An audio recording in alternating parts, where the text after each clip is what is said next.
ഏകദേശം 2100 വർഷങ്ങൾക്ക് മുൻപ് ഒരു ഗ്ലാഡിയേറ്റർ തൻ്റെ അരീനയിൽ നിന്നും ഇറങ്ങിപ്പോയി. പിന്നെ അവൻ ഒരിക്കലും അവിടേക്ക് തിരിച്ചു വന്നിട്ടില്ല. സ്പാർട്ടക്കസ് എന്ന വീരപുരുഷന്റെ ആദ്യകാല ജീവിതം നമുക്ക് അജ്ഞാതമാണ്. അത് ചരിത്രത്തിന്റെ മൂടൽ മഞ്ഞിൽ എവിടെയോ മറഞ്ഞിരിക്കുന്നു. പക്ഷേ ത്രാക്സുകാരനായ സ്പാർട്ടക്കസ് പുരാതന കാലത്തെ ഏറ്റവും കുപ്രസിദ്ധനായിട്ടുള്ള ഒരു വ്യക്തിത്വമാണ്.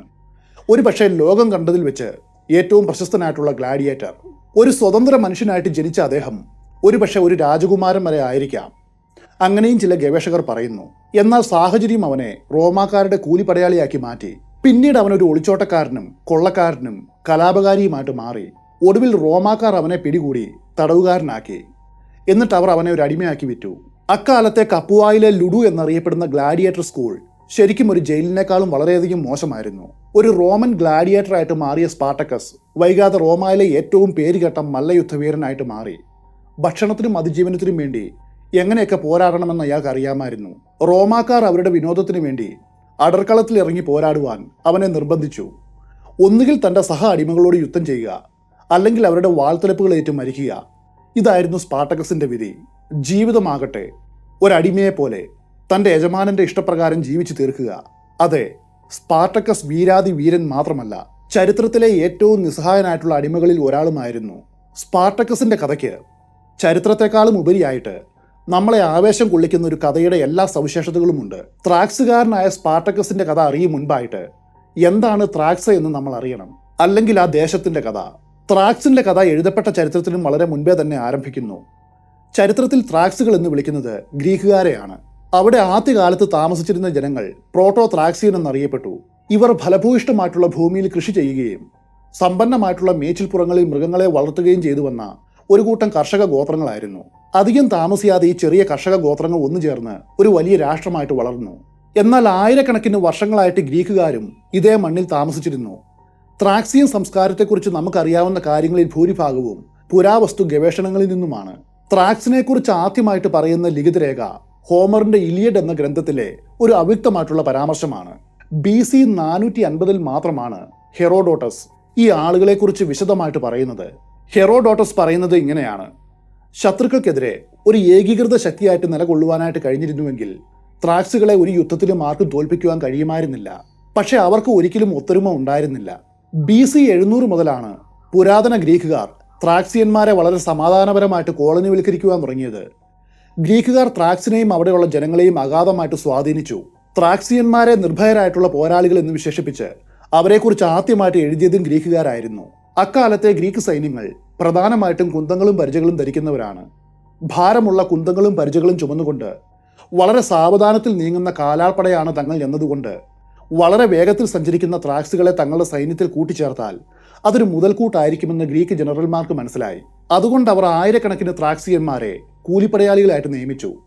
ഈ കൂലിപ്പടയാളികൾ പെൽട്ടാസ്റ്റുകൾ എന്നറിയപ്പെട്ടു. BC 6-ാം നൂറ്റാണ്ടിന്റെ തുടക്കത്തിൽ പേർഷ്യയിലെ മഹാനായിട്ടുള്ള ഡാരിയസ് രാജാവ് ബാൽക്കൻ പ്രദേശങ്ങൾ ആക്രമിച്ചു. ആ സമയത്ത് ഗ്രീക്കുകാർക്ക് അവരോട് ഒരുമിച്ച് നിന്ന് പോരാടുവാനുള്ള ഐക്യം കണ്ടെത്തുവാൻ കഴിഞ്ഞില്ല. അതോടെ അവരുടെ രാജ്യം ശക്തമായിട്ടുള്ള അക്വിമിനീഡ് പേർഷ്യൻ സാമ്രാജ്യത്തിൽ ഉൾപ്പെട്ടു. അക്വിമിനീഡ് പേർഷ്യൻ സാമ്രാജ്യം BC 550 ആദ്യത്തെ പേർഷ്യൻ ചക്രവർത്തിയായ മഹാനായിട്ടുള്ള സൈറസ് ചക്രവർത്തി സ്ഥാപിച്ചതാണ്. ഒറ്റപ്പെട്ടു നിൽക്കുന്ന ത്രാക്സിയൻ ഗോത്രങ്ങളെ ആക്രമിച്ച് കീഴടക്കിയ ഡാരിയസ് അവരെ തന്റെ സൈന്യത്തിലെ ഒരു പ്രധാന ഭാഗമാക്കി. അതോടെ അവർ വൻതോതിൽ യുദ്ധത്തിൽ വിജയിക്കുവാൻ തുടങ്ങി. ത്രാക്സിയന്മാരുടെ സഹായത്തോടെ ഡാരിയസ് ത്രാക്സും യൂറോപ്പിന്റെ ഭൂരിഭാഗവും കീഴടക്കി. പിന്നെ തന്റെ സാമ്രാജ്യം കരിങ്കടലിന്റെ തീരത്തേക്ക് വ്യാപിപ്പിച്ചു. എന്നാൽ ചില ത്രാക്സിയൻ ഗോത്രങ്ങൾ ഡാരിയസിനൊപ്പം ചേർന്നപ്പോൾ മറ്റുള്ളവർ അദ്ദേഹത്തിനെതിരെ നിൽക്കുവാനായിട്ട് തീരുമാനിച്ചു. ഈ കാര്യവും ശ്രദ്ധിക്കേണ്ടതാണ്. എന്നാൽ പിന്നീട് ഈ വിമത ഗോത്രങ്ങൾ ഒന്നൊഴിയാതെ നശിപ്പിക്കപ്പെട്ടു. എങ്കിലും പേർഷ്യൻ സാമ്രാജ്യം ഒരു കമാൻഡർ എന്ന നിലയിൽ ഡാരിയസ് രാജാവിന്റെ മിടുക്കുണ്ടായിട്ടും വളരെ പെട്ടെന്ന് തന്നെ അസ്തമിച്ചു. അദ്ദേഹത്തിന്റെ മരണത്തിന് ശേഷം അക്വിമിനീഡ് സാമ്രാജ്യം മെല്ലെ തകർച്ചയിലേക്ക് നീങ്ങി. BC 5-ാം നൂറ്റാണ്ടിൽ ത്രാക്സുകാർ ഒരുമിച്ച് നിൽക്കുവാനായിട്ട് ഒരു വലിയ ശ്രമം നടത്തി. ഒഡ്രീഷ്യൻ എന്ന പേരിൽ ഒരു രാജ്യം കെട്ടിപ്പടുക്കുവാനായിട്ട് 200 ഗോത്രങ്ങളിൽപ്പെട്ട 40 പേർ ഒത്തുകൂടി.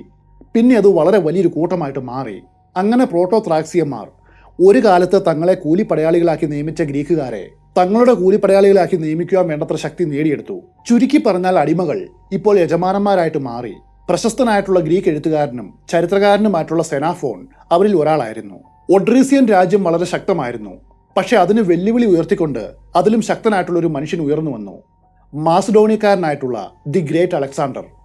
അദ്ദേഹത്തിന്റെ പിതാവായ ഫിലിപ്പ് രണ്ടാമൻ ത്രാക്സിനെ കീഴടക്കുവാനുള്ള ശ്രമങ്ങൾ വിജയകരമായിട്ട് നടപ്പിലാക്കിയ ആദ്യത്തെ മാസിഡോണിയനായിരുന്നു. എന്തായാലും BC 335 വസന്തകാലത്ത് അലക്സാണ്ടർ ത്രാക്സിനെ കീഴടക്കി. അതോടെ ശക്തമായിട്ടുള്ള ഒഡ്രീസിയൻ സാമ്രാജ്യം തുടച്ചു നീക്കപ്പെട്ടു. വീണ്ടും 1.5 നൂറ്റാണ്ടിലധികം കടന്നു പോവുകയാണ്. BC 168 നടന്ന പിറ്റ്ന യുദ്ധത്തിൽ വെച്ച് മാസിഡോണിയയും റോമും പരസ്പരം ഏറ്റുമുട്ടി. ധാരാളം സൈനികർ ഉണ്ടായിരുന്നിട്ടും മാസിഡോണിയ ദയനീയമായിട്ട് പരാജയപ്പെട്ടു. റോമാക്കാർ മാസിഡോണിയയിൽ ആകെ മൊത്തമുണ്ടായിരുന്ന 40,000 പുരുഷന്മാരിൽ 31,000 പേരെ കശാപ്പ് ചെയ്തു. നേരെ മറിച്ച് കേവലം 100 റോമാക്കാർ മാത്രമാണ് അന്ന് അവിടെ കൊല്ലപ്പെട്ടത്. അതോടെ മാസിഡോണിയയുടെ ശക്തി ഇല്ലാതെയായി. റോം പതുക്കെ പതുക്കെ ത്രാക്സ് പിടിച്ചടക്കുവാൻ തുടങ്ങി. 100 കണക്കിന് വർഷങ്ങളായിട്ട് നിലനിൽക്കുന്ന ഒന്നായിരുന്നു റോം എന്ന സാമ്രാജ്യം. റോമാ സാമ്രാജ്യത്തിന്റെ സ്ഥാപനം മുതൽ അടിമകൾ അവരുടെ നഗരത്തിന്റെയും വളർന്നു വരുന്ന പ്രദേശങ്ങളുടെയും അവിഭാജ്യ ഘടകമായിരുന്നു. അവർക്ക് കൂലിയോ അവകാശങ്ങളോ നിയമപരിരക്ഷയോ ഉണ്ടായിരുന്നില്ല. ഗ്രീക്കുകാർ മാത്രമല്ല, ലോകത്തിന്റെ നാനാഭാഗത്തു നിന്നുമുള്ള മനുഷ്യരും അടിമകളായിട്ട് റോമിലുണ്ടായിരുന്നു. എല്ലാ വ്യവസായ മേഖലയിലും അവർ ജോലിയെടുത്തു. യുദ്ധം, നിർമ്മാണ പ്രവർത്തനം, കൃഷി, ഖനനം തുടങ്ങി എല്ലാറ്റിലും അവർ ഭാഗഭാക്കായിരുന്നു. പ്രത്യേകിച്ചും ഖനന ജോലികൾക്ക് അവരെ കൂടുതലായിട്ട് നിയമിച്ചിരുന്നു. അതായിരുന്നു ഏറ്റവും കഷ്ടപ്പാട് നിറഞ്ഞ ജോലിയും. ഖനികളിൽ തീപ്പന്തങ്ങളുടെ വെളിച്ചത്തിൽ ജോലി ചെയ്യണം. എപ്പോൾ വേണമെങ്കിലും അപകടത്തിൽ ജീവൻ നഷ്ടപ്പെടാം. ലൈംഗിക അടിമകളായിട്ടുള്ള അനേകം കുട്ടികൾ റോമിൽ ഉടനീളം ഉണ്ടായിരുന്നു. അവരെ റോമാക്കാർ ദുരുപയോഗം ചെയ്യുന്നത് നിത്യേനയുള്ള സംഭവമാണ്. പല ആൺകുട്ടികളുടെയും വരി ഉടച്ച് അവരെ ഷണ്ടന്മാരാക്കുക പതിവായിരുന്നു. അക്കാലത്ത് ദരിദ്രരായിട്ടുള്ള റോമാക്കാർക്ക് പോലും 1-2 അടിമകളെ താങ്ങുവാൻ കഴിയുമായിരുന്നു. അപ്പോൾ സമ്പന്നരുടെ കാര്യം പറയേണ്ടതില്ലല്ലോ. സമ്പന്നർക്ക് 100 കണക്കിന് അടിമകൾ ഉണ്ടായിരുന്നു. ഈ അടിമകളിൽ പലരും അവരുടെ യജമാനന്മാരുടെ വീടുകളിൽ ജനിച്ചവരായിരുന്നു. ഒരു അടിമ സ്ത്രീയുടെ കുട്ടിയായിട്ട് ജനിച്ചാൽ അവനും അടിമയായിരിക്കും. ഗ്രീസിലെ ഉയർന്ന പദവിയിലുള്ള ഉദ്യോഗസ്ഥർ ഒഴികെയുള്ള മറ്റു യുദ്ധത്തടവുകാർ സ്വയം റോമാക്കാരുടെ അടിമകളായി. കടം വീട്ടുവാനായിട്ട് കഴിയാത്തവരും അടിമകളാകാറുണ്ട്. വളരെ ദരിദ്രരായിട്ടുള്ള കുടുംബങ്ങൾ ചിലപ്പോൾ സ്വന്തം മക്കളെ അടിമകളാക്കി വിൽക്കുമായിരുന്നു. അടിമകളെ റോമിലേക്ക് ഏറ്റവും അധികം എത്തിച്ചത് കടൽ കൊള്ളക്കാരായിരുന്നു. റോമിന് വേണ്ടിയിട്ട് അവർ ചുറ്റുമുള്ള തീരങ്ങളെ ആക്രമിച്ചിരുന്നു. ഈ കടൽ കൊള്ളക്കാർ ഇന്നത്തെ ആധുനിക തുർക്കിയുടെ തെക്കൻ തീരത്തുള്ള പടിഞ്ഞാറ് സിൽസിയയിലാണ് താമസിച്ചത്. അവർ സമുദ്രമാർഗം യാത്ര ചെയ്ത് അനേകരെ കൊല്ലുകയും കൊള്ളയടിക്കുകയും തട്ടിക്കൊണ്ടു പോവുകയും ചെയ്തിരുന്നു. ഈ കടൽ കൊള്ളക്കാരെ എപ്പോൾ വേണമെങ്കിലും പൂർണ്ണമായിട്ട് തകർക്കുവാനായിട്ട് റോമിന് നിസ്സാരമായിട്ട് കഴിയുമായിരുന്നു. എന്നാൽ അവരത് ചെയ്തില്ല. കാരണം റോമിന് അവരെ ആവശ്യമായിരുന്നു. ഈ സിലീസിയൻ കടൽ കൊള്ളക്കാർ ഓരോ വർഷവും ആയിരക്കണക്കിന് അടിമകളെ പിടികൂടി ഇറ്റലിയിലേക്ക് കൊണ്ടുവരും. എന്നിട്ട് കുറഞ്ഞ വിലയ്ക്ക് വിൽക്കും. റോമിന് അടിമകളെ ഏറ്റവും ലാഭകരമായിട്ട് കിട്ടുന്ന ഒരു സ്രോതസ്സായിരുന്നു ഈ കടൽ കൊള്ളക്കാർ. നൂറ്റാണ്ടുകളായിട്ട് റോമൻ സാമ്രാജ്യത്തിൽ അടിമകൾ ഉണ്ടായിരുന്നുവെങ്കിലും അവർ ഏറ്റവും കൂടുതൽ ദുരിതം അനുഭവിച്ചത് റോമൻ റിപ്പബ്ലിക്കിന്റെ കാലത്തായിരുന്നു. അക്കാലത്ത് റോമാ സാമ്രാജ്യം ഗൗളുകൾ, ബ്രിട്ടൻസ്, പാർത്യൻസ് എന്നിവരുമായിട്ട് അസംഖ്യം യുദ്ധങ്ങൾ നടത്തി. അതിന്റെ ഫലമായിട്ട് യുദ്ധത്തടവുകാരുടെ വലിയൊരു കുത്തൊഴുക്ക് റോമിലുണ്ടായി. വളരെ കുറഞ്ഞ വിലയിൽ ധാരാളം അടിമകളെ ജനങ്ങൾക്ക് അധികാരികൾ വിതരണം ചെയ്തു. നിസാര വിലയ്ക്ക് അടിമകളെ കിട്ടുന്ന അവസ്ഥ. അതുകൊണ്ട് അവരോട് യജമാനന്മാർ വളരെ ക്രൂരമായിട്ട് പെരുമാറിയിരുന്നു. ഒരു അടിമ മരിച്ചാൽ പോലും എന്തിനു വിഷമിക്കണം, അവനേക്കാളും കരുത്തുള്ള മറ്റൊന്നിനെ വളരെ എളുപ്പത്തിൽ കിട്ടും, അതും തീരെ കുറഞ്ഞ വിലയിൽ. BC 2-ാം നൂറ്റാണ്ടിൽ അടിമകൾ എന്നാൽ റോമിൽ കേവലം ഒരു വസ്തു മാത്രമായിരുന്നു. റോമൻ സംസ്കാരം അടിമത്തത്തെ ചുറ്റിപ്പറ്റിയാണ് രൂപപ്പെട്ടത്. എങ്കിലും ചില അടിമകൾ തങ്ങൾക്ക് മെച്ചപ്പെട്ട ജീവിതം വേണമെന്ന് ആഗ്രഹിച്ചു. യജമാനന്മാർ തങ്ങളെ അതിന് അനുവദിക്കില്ലെന്ന് അവർക്ക് നല്ല ഉറപ്പുണ്ട്. ധനികരായിട്ടുള്ള അടിമകളും അക്കാലത്തുണ്ടായിരുന്നു. പക്ഷെ അതുകൊണ്ടും കാര്യമില്ല. അവരും റോമാക്കാരനായിട്ടുള്ള യജമാനൻ എന്തു പറയുന്നുവോ അതനുസരിക്കുവാനായിട്ട് ബാധ്യസ്ഥരായിരുന്നു. എങ്കിലും അവർ വലിയ രീതിയിൽ പ്രതികരിക്കുവാനായിട്ട് തയ്യാറായി. അത് പിന്നീട് സർവൈൽ വാർസ് അല്ലെങ്കിൽ അടിമയുദ്ധങ്ങൾ എന്നറിയപ്പെട്ടു. ആദ്യത്തെ 2 അടിമയുദ്ധങ്ങൾ നടന്നത് കേവലം 40 വർഷത്തിന്റെ ഉള്ളിലായിരുന്നു. BC 135-നും 132-നും ഇടയിലായിരുന്നു ആദ്യത്തെ യുദ്ധം. ദൈവങ്ങളിൽ നിന്നും തനിക്ക് ദർശനം ലഭിച്ചുവെന്ന് അവകാശപ്പെട്ട ഒരു സിദിയൻ അടിമയായിട്ടുള്ള യൂനസിന്റെ നേതൃത്വത്തിലായിരുന്നു അതുണ്ടായത്. പോരാട്ടത്തിന് വേണ്ടിയിട്ട് അദ്ദേഹം 10,000 കണക്കിന് അടിമകളെ സിസിലിയയിൽ അണിനിരത്തി. എന്നിട്ട് സ്വന്തമായിട്ടൊരു നഗരവും സംസ്ഥാനവും നിർമ്മിക്കുവാനായിട്ട് ശ്രമിച്ചു. 3 വർഷമാണ് യൂനസും കൂട്ടരും റോമാക്കാരെ പ്രതിരോധിച്ചു നിന്നത്. ഒരു ഘട്ടത്തിൽ അവർ വിജയിക്കുമെന്ന് വരെ തോന്നി. പക്ഷേ റോമൻ സൈന്യം ഒടുവിൽ യൂനസിന്റെ സൈന്യത്തെ കീഴടക്കി. യൂനസിനെ ജയിലിലടച്ചു. അവിടെ കിടന്ന അസുഖം മൂലം അയാൾ മരിച്ചു. BC 104-നും 103-നും ഇടയിലാണ് 2-ാം അടിമയുദ്ധം അരങ്ങേറിയത്. സിസിലിയയിലാണ് അത് പൊട്ടിപ്പുറപ്പെട്ടത്. സിസിലിയയിലെ കോൺസൽ എന്ന ഔദ്യോഗിക പദവിയുള്ള വ്യക്തിയായിരുന്നു ഗായുസ് മാരിയസ്. അയാൾ ഒരു കാര്യം ചെയ്തു. ആ പ്രദേശത്തുള്ള 800ഓളം ഇറ്റാലിയൻ അടിമകളെ നിരുപാധികം മോചിപ്പിച്ചു. അവരെ സ്വതന്ത്ര മനുഷ്യരാക്കി. ഇത് ഇറ്റാലിയൻ അല്ലാത്ത മറ്റുള്ള അടിമകൾക്കിടയിൽ വലിയ അതൃപ്തിക്ക് കാരണമായി. അവർ അവരുടെ യജമാനന്മാർക്കെതിരെ പ്രതികരിക്കുവാനായിട്ട് തീരുമാനിച്ചു. ഒരു അടിമയായിരുന്ന സാൽവിയസ് ആയിരുന്നു അതിന് നേതൃത്വം കൊടുത്തത്. റോമിനെതിരെ സായുധരായിട്ടുള്ള ആയിരക്കണക്കിന് അടിമകളെ അയാൾ ഒന്നിപ്പിച്ചു. പക്ഷെ അദ്ദേഹത്തിന്റെ പരിശ്രമത്തിന് അല്പായുസേ ഉണ്ടായിരുന്നുള്ളൂ. ഗായുസ് മാരിയസിന്റെ പിൻഗാമികളായ ക്വിന്റസ് സെർവിലിയസ് കേപ്പിയോയും ഗായുസ് ആറ്റിലിയസ് സെറാനസും ചേർന്ന് വെറും ഒരു വർഷത്തിന്റെ ഉള്ളിൽ ആ കലാപം അടിച്ചമർത്തി. പക്ഷെ അതത്ര എളുപ്പമുള്ള കാര്യമൊന്നും ആയിരുന്നില്ല. എങ്കിലും അവർ വിജയിച്ചു. അടിമത്തം തങ്ങളുടെ സംസ്കാരത്തിന്റെ ഭാഗമാണെന്നും അതിന് ഒരിക്കലും മാറ്റം ഉണ്ടാകില്ലെന്നും റോമൻ ജനങ്ങൾ അടിയുറച്ച് വിശ്വസിച്ചു. അങ്ങനെ മനുഷ്യ സ്വാതന്ത്ര്യത്തിന്റെ കവർച്ച പൂർവാധികം ശക്തമായിട്ട് തുടർന്നു വന്നു. ലക്ഷക്കണക്കിന് അടിമകൾ ദിവസേന അവരുടെ യജമാനന്മാരുടെ ഇഷ്ടങ്ങൾക്ക് വിധേയരായി. അവരുടെ എതിർപ്പിന്റെ ശബ്ദങ്ങൾ അടിച്ചമർത്തപ്പെട്ടു. റോമിലെ കോൺസൽമാരുടെയും ചക്രവർത്തിമാരുടെയും പേരുകൾ ചരിത്രത്തിൽ രേഖപ്പെടുത്തിയിട്ടുണ്ട്. അവരുടെ സാമ്രാജ്യം കെട്ടിപ്പടുത്തത് അടിമകളുടെ റെജിമെന്റുകളായിരുന്നു. ഈ അടിമകളിൽ ആരുടെയും പേരുകൾ ചരിത്രത്തിൽ നമുക്ക് കണ്ടെത്തുവാനായിട്ട് കഴിയില്ല. അവരുടെ ഐഡന്റിറ്റികൾ ഒന്നൊഴിയാതെ ബാക്കിയെല്ലാം എന്നേക്കുമായിട്ട് നഷ്ടപ്പെട്ടു. ആ ഒന്നിന്റെ പേരാണ് സ്പാർട്ടക്കസ്. ചരിത്രത്തിലെ ഏറ്റവും വലിയ നായകന്മാരിൽ ഒരാളായ സ്പാർട്ടക്കസിന്റെ ആദ്യകാല ജീവിതത്തെക്കുറിച്ച് നമുക്കൊന്നും അറിയില്ല എന്ന് പറഞ്ഞല്ലോ. അതിന്റെ കാരണം ഇതാണ്. ത്രാക്സുകാർ റോമാക്കാരെ പോലെ രേഖകൾ അങ്ങനെ എഴുതി സൂക്ഷിക്കുന്നവരായിരുന്നില്ല. സ്പാർട്ടക്കസ് ത്രാക്സിയൻ ഗോത്രമായ മേഡി എന്ന ഗോത്രത്തിൽ ജനിച്ചവനായിരിക്കാമെന്ന് കരുതപ്പെടുന്നു. മേഡി ഗോത്രം നാടോടി ജീവിതം നയിക്കുന്നവരായിരുന്നു. അദ്ദേഹം ആ ഗോത്രത്തിലെ രാജാവിന്റെ മകനായിരുന്നു എന്ന് കരുതപ്പെടുന്നു. സ്പാർട്ടക്കസിന്റെ ജനന വർഷം പോലും നമുക്ക് അജ്ഞാതമാണ്. എങ്കിലും ക്രിസ്തുവിന് മുൻപ് BC 71 അദ്ദേഹം മരിക്കുന്ന സമയത്ത് വളരെയേറെ ചെറുപ്പവും നല്ല ശാരീരിക ശേഷിയും ഉള്ളവനായിരുന്നു. അത് വെച്ച് കണക്ക് കൂട്ടുമ്പോൾ ഏറ്റവും അംഗീകരിക്കപ്പെട്ട അദ്ദേഹത്തിന്റെ ജനന വർഷം എന്ന് പറയുന്നത് BC 103 ഇതൊരു ഏകദേശ കണക്ക് മാത്രമാണ്. സ്പാർട്ടക്കസ് മരിക്കുന്ന സമയത്ത് അദ്ദേഹത്തിന് ഏകദേശം 32 വയസ്സുണ്ടായിരുന്നു എന്ന് കരുതപ്പെടുന്നു. ചില ഗവേഷകരുടെ കണക്ക് പ്രകാരം അദ്ദേഹം ജനിച്ചത് BC 111 എന്നാൽ അതിന് സാധ്യത വളരെ കുറവാണ്. കാരണം ഒരു ഗ്ലാഡിയേറ്ററും 30 വയസ്സിന്റെ അപ്പുറം അതിജീവിച്ചിട്ടില്ല. റോമിന്റെ അടിച്ചമർത്തൽ എല്ലായിടത്തും എന്ന പോലെ ത്രാക്സിലും ഉണ്ടായിരുന്നു. സ്പാർട്ടക്കസ് വളർന്നു വന്നപ്പോൾ തന്റെ ആളുകൾക്ക് എന്താണ് സംഭവിക്കുന്നത് എന്ന് കൂടുതലായിട്ട് മനസ്സിലാക്കി. ചെറുപ്പക്കാരനും അതുപോലെ തന്റെ ഭാവിയെക്കുറിച്ച് സന്ദേഹവുമുള്ള സ്പാർട്ടക്കസ് അക്കാലത്തെ മിക്ക ത്രാക്സിയൻ യുവാക്കളും ചെയ്യും പോലെ റോമൻ സൈന്യത്തിൽ ഒരു കൂലിപ്പടയാളിയായിട്ട് ചേർന്നു. ക്ലാസിക്കൽ റോമൻ ഹിസ്റ്ററി രേഖകളിൽ അയാൾ ഒരു റോമൻ പട്ടാളക്കാരനാണെന്ന് പറയുന്നുണ്ട്. എന്നാൽ ഏത് പദവിയിലാണ് ജോലി ചെയ്തത് എന്ന് പറയുന്നില്ല. അങ്ങനെയാണ് ലോകത്തിന്റെ വിശാലമായിട്ടുള്ള ഭാഗങ്ങൾ കീഴടക്കിയ റോമൻ സൈന്യത്തിൽ നിന്നും സ്പാർട്ടക്കസ് യുദ്ധകല പഠിക്കുവാനായിട്ട് തുടങ്ങിയത്. യുദ്ധം ചെയ്യേണ്ടത് എങ്ങനെയാണെന്ന് ത്രാക്സുകാരനായിട്ടുള്ള അവനെ പഠിപ്പിക്കേണ്ട യാതൊരു ആവശ്യവുമില്ല. നല്ലൊരു പോരാളി തന്നെയായിരുന്നു അദ്ദേഹം.